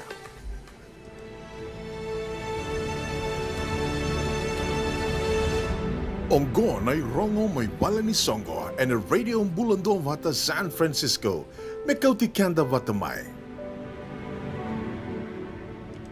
Potong e rusa nga bulu ka vana miniti me vitu na kaloko ana nondai wasini ngona vata na kabi na kanitu si tendendai o te utitunga ni ngona ni rongo mai bulu ni Songo na kabi ni kua na matai ni tukutuku e adorati ko mai me baleta te ko ngana Pacific Islander Cultural District Community Meeting don bosingo waka kabi talanga arto bi sureti te ko kena na Songo waka toka itiko na salt Pacific Islander Cultural District donang bose baka kabi baka durti ko na lotu lebu serangango na ka ono ni singa ni bulan November te ka butiko na ono na kaloko na kabi ni boso tiao lotu lebu ngo na ka diwa ni singa kadio ni singa ni bula November e na teko wutiko e na ono na kaloko ne kavi waka kavi e na wakarauta ki talitunga kina karatona via wakaritaka talitunga vi kianda na vi kaiso e rato sasanga tiu kina non rato navu tiko member le ti kianda se member leta na nonta mai wakadua watataki tiko na nonta wakarara mataki na vi kaiso e tu karawa ninda wuke kina o kianda na ngole mai na wasa Pasifika wakambimbi tiko be kianda to mai viti Samoa Tonga tu tiko boliongo e San Francisco. Yan address Nandua Lima Seva Executive Park Boulevard, Suite 2200, San Francisco. 150 Executive Park Boulevard, Suite 2200, San Francisco. Ken tikinduango sambi tu yani and nonto bata na radio bulandua bata ninge scroll sombunga ninge reda kina vikum ni na ano via lako yani kina via ngole yani kina mbosingo tuku kataraba ve suritira ramba tiku yani kina ndona lotu waka singa lebu talenga membeleti retiko na sotia luwai sulu karsama na sotia sama dengu tiko sotia ni mativalu ni viti karsama dengu tiko Remembrance Day 2023 na waka iduri tiko na katin kandu ni singa. Wakarawai sarangango ni katini kandu ni singa. Ana wakaiduriti na San Rafael Church. Walnilotu e San Rafael. O yana diwa Ross Valley Road, San Rafael. Tekabuti ko na lotu e na tini na kaloka na mataka. Wakasinga lebu. Tekabuti ko na rua na kaloka na kavi. O tia sanga mi tekabu e na songo se na after function e na tolu na kaloko. Tolu kina vitu na kaloko. E ratono pe wakamaru tekituko kina na matai lawa na ndua band. Tuku matai lalai member leta tiko na songo niongo. Nige ve tartarani ke Vani Smith e na taliboni va dua lima nivo sotiao.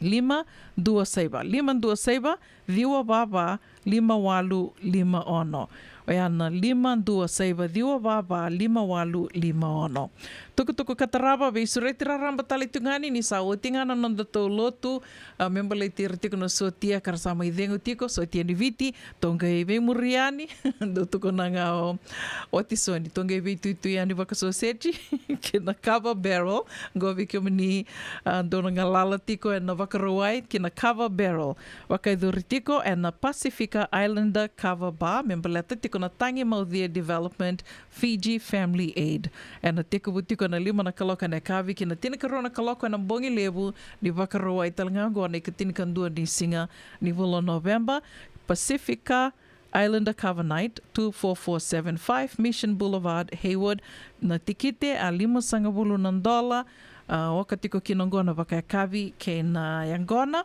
and kena tuku matela lai rauni ninge vi tartareani kina taliboni rua saiva ono Liman Dua 206-519-1560 Zel, rauniuni Zeliani, vikim niuni na osos tikum beka na bukuni dhaka senga niuni na yadharoyan kina, senga na lenga, rauniuni nge bako tatungani na nomuni soli, kina Zel Dua, oh my goodness, Zel 415-847-5060. Na van 25-8 Oya na number ranyu ninge zeli ani kina. O tia tinga ni tukutuku e adhara tiku mai kina nonde wasininga o na ni rango me val ni sango e na kavi ni koa me mpaleta tiku ngana viva kalutu taki karato bata tiko na New Methodist USA na tiko butiku mai Canada e na wakarawai ni katina kawalu ni singa. Gona moni madhao mai ngo, wakarawai ni katina kawalu ni singa, gele ke dhava tiko e na moniti na ikarua sangapuru ni singa o ya mai Canada e na wakaidhuritiko e na Mitchell Community Fellowship, Winnipeg, Canada. O tio ya sangai mai Ndage mi sota tale Sacramento e na buke lulu na ikarua sangapuru karua ni singa, Sacramento Yam Buffet and Grill, 4300 Florine Road, Sacramento, Fellowship and Talanoa Session with dinner.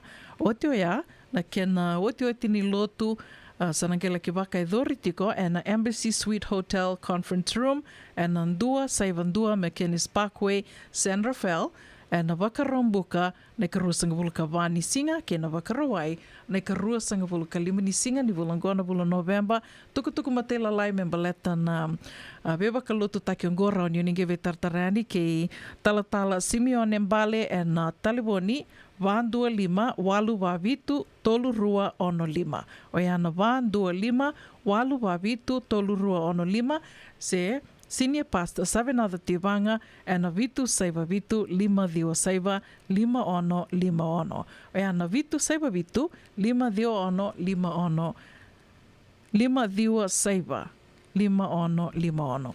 Namba ruaya ke pakai senga ni matata ni vosotiau ningai sikova se scroll sombiani na Radio Bulan Dua Vata Facebook page sambiu ke tu ni kina na tikin dua tiko ngua membalata tiko na nonde rongo mai balni songo.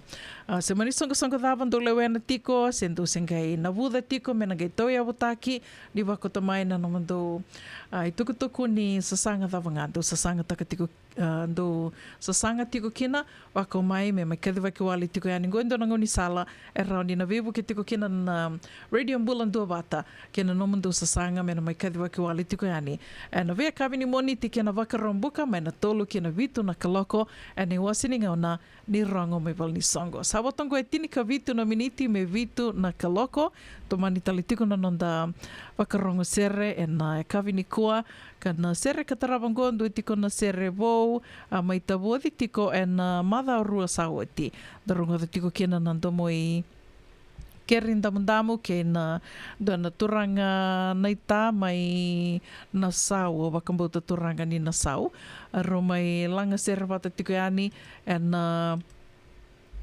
servo ka mai tabodi tiko na mada warua sauati de wala ke na sau ana talano ni soko diri Radio Bulan Dua Vata ana ve wakambula tikoani kena ve aporosa latiana rani bula vinaka bula liti Adura seru kasari mai wali kutun do bula vinaka. Sofia Lalama wakambula talitunga yani wakambimbi talitunga na vena numi ve marama na itale la lubu.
Saruinda mosi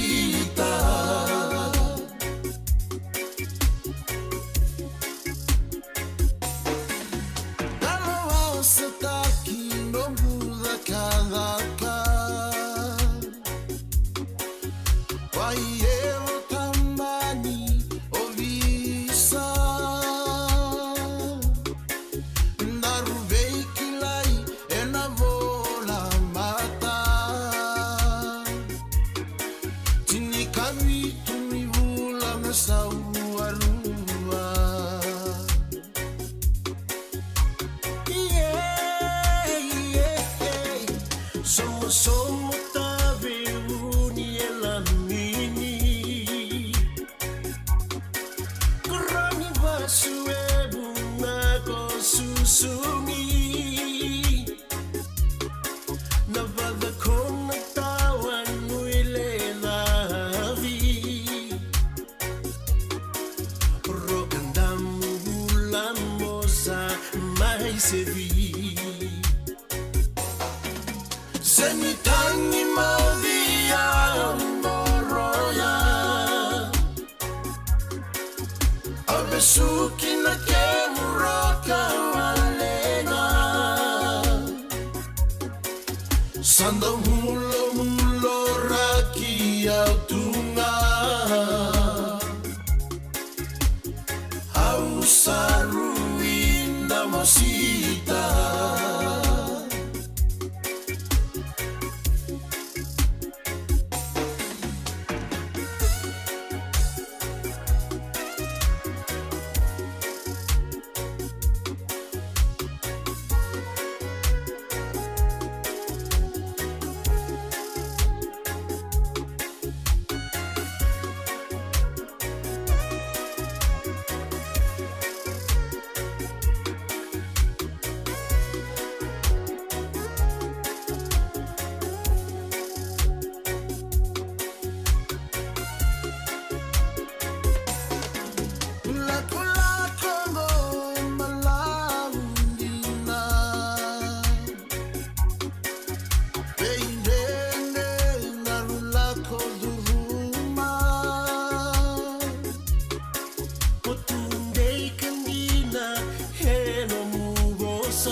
Senitangi maudhia mboroya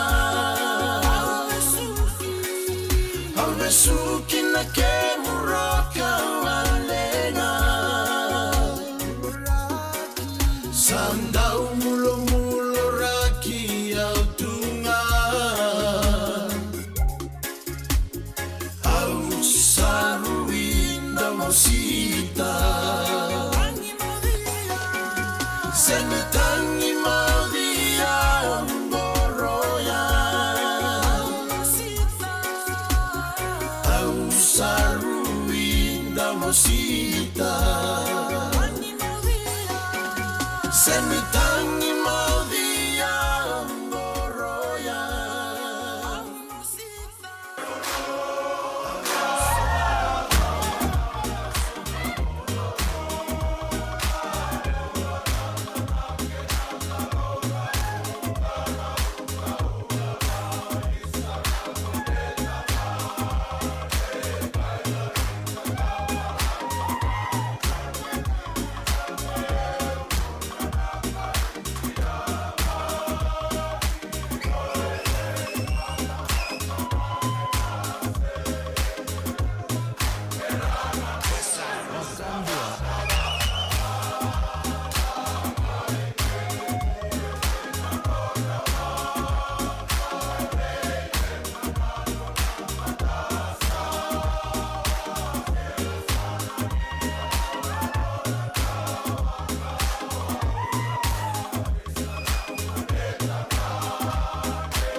Ana radio bulan dua vata mai vertona matevalu ni vitio ya, ia vertona matevalu ka rasama i vakadengu, leo sarve rasama i tiko boli tiko ngoi Amerika, wakambimbi tiko California, visure tiko yani, nonreto songo ana vakaiduri tiko ana vakarawai sarangango, vakaiduri tiko ana valni lotu i San Rafael na 9 Ross Valley Drive, ni musotiao 9 Ross Valley Road.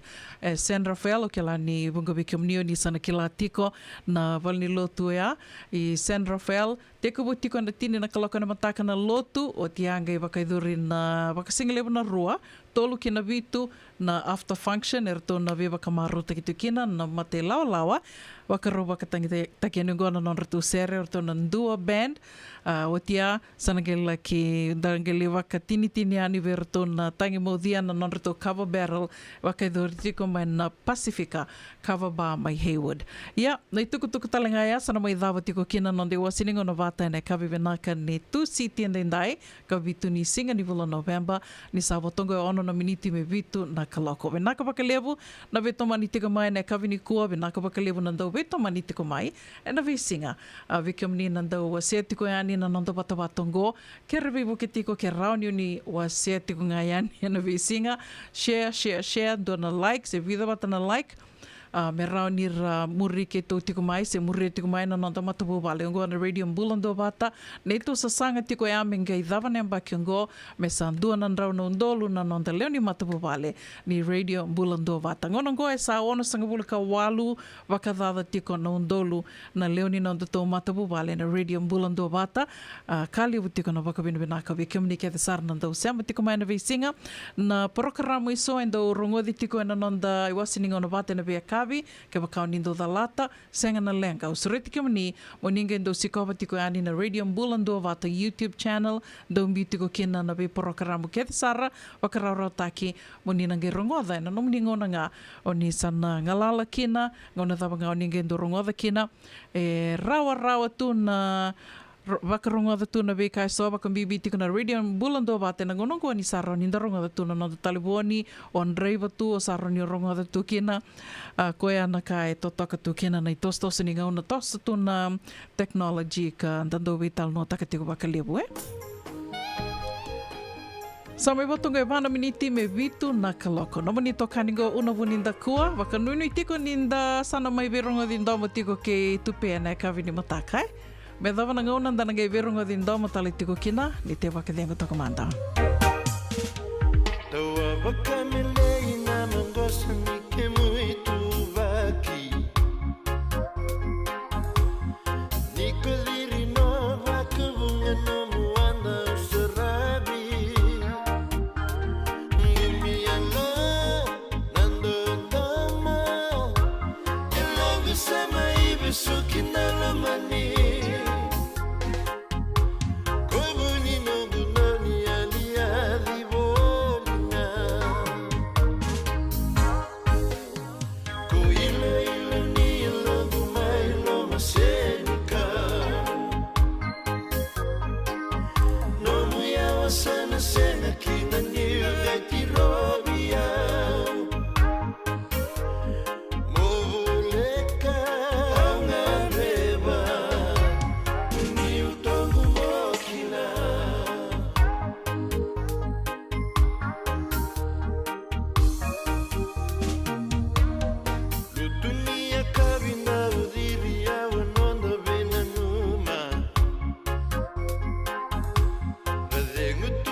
Ni alimbula tu koe me vakatawa Na nomureki aworoki Yu ya menduandua e mutongo Mode kalumani maru mode nongu tangilo Ko ilo ilo ni ilongu mai lo masenika Nomu ya lisenga Nomu ya wasana senga kita niuga tirobia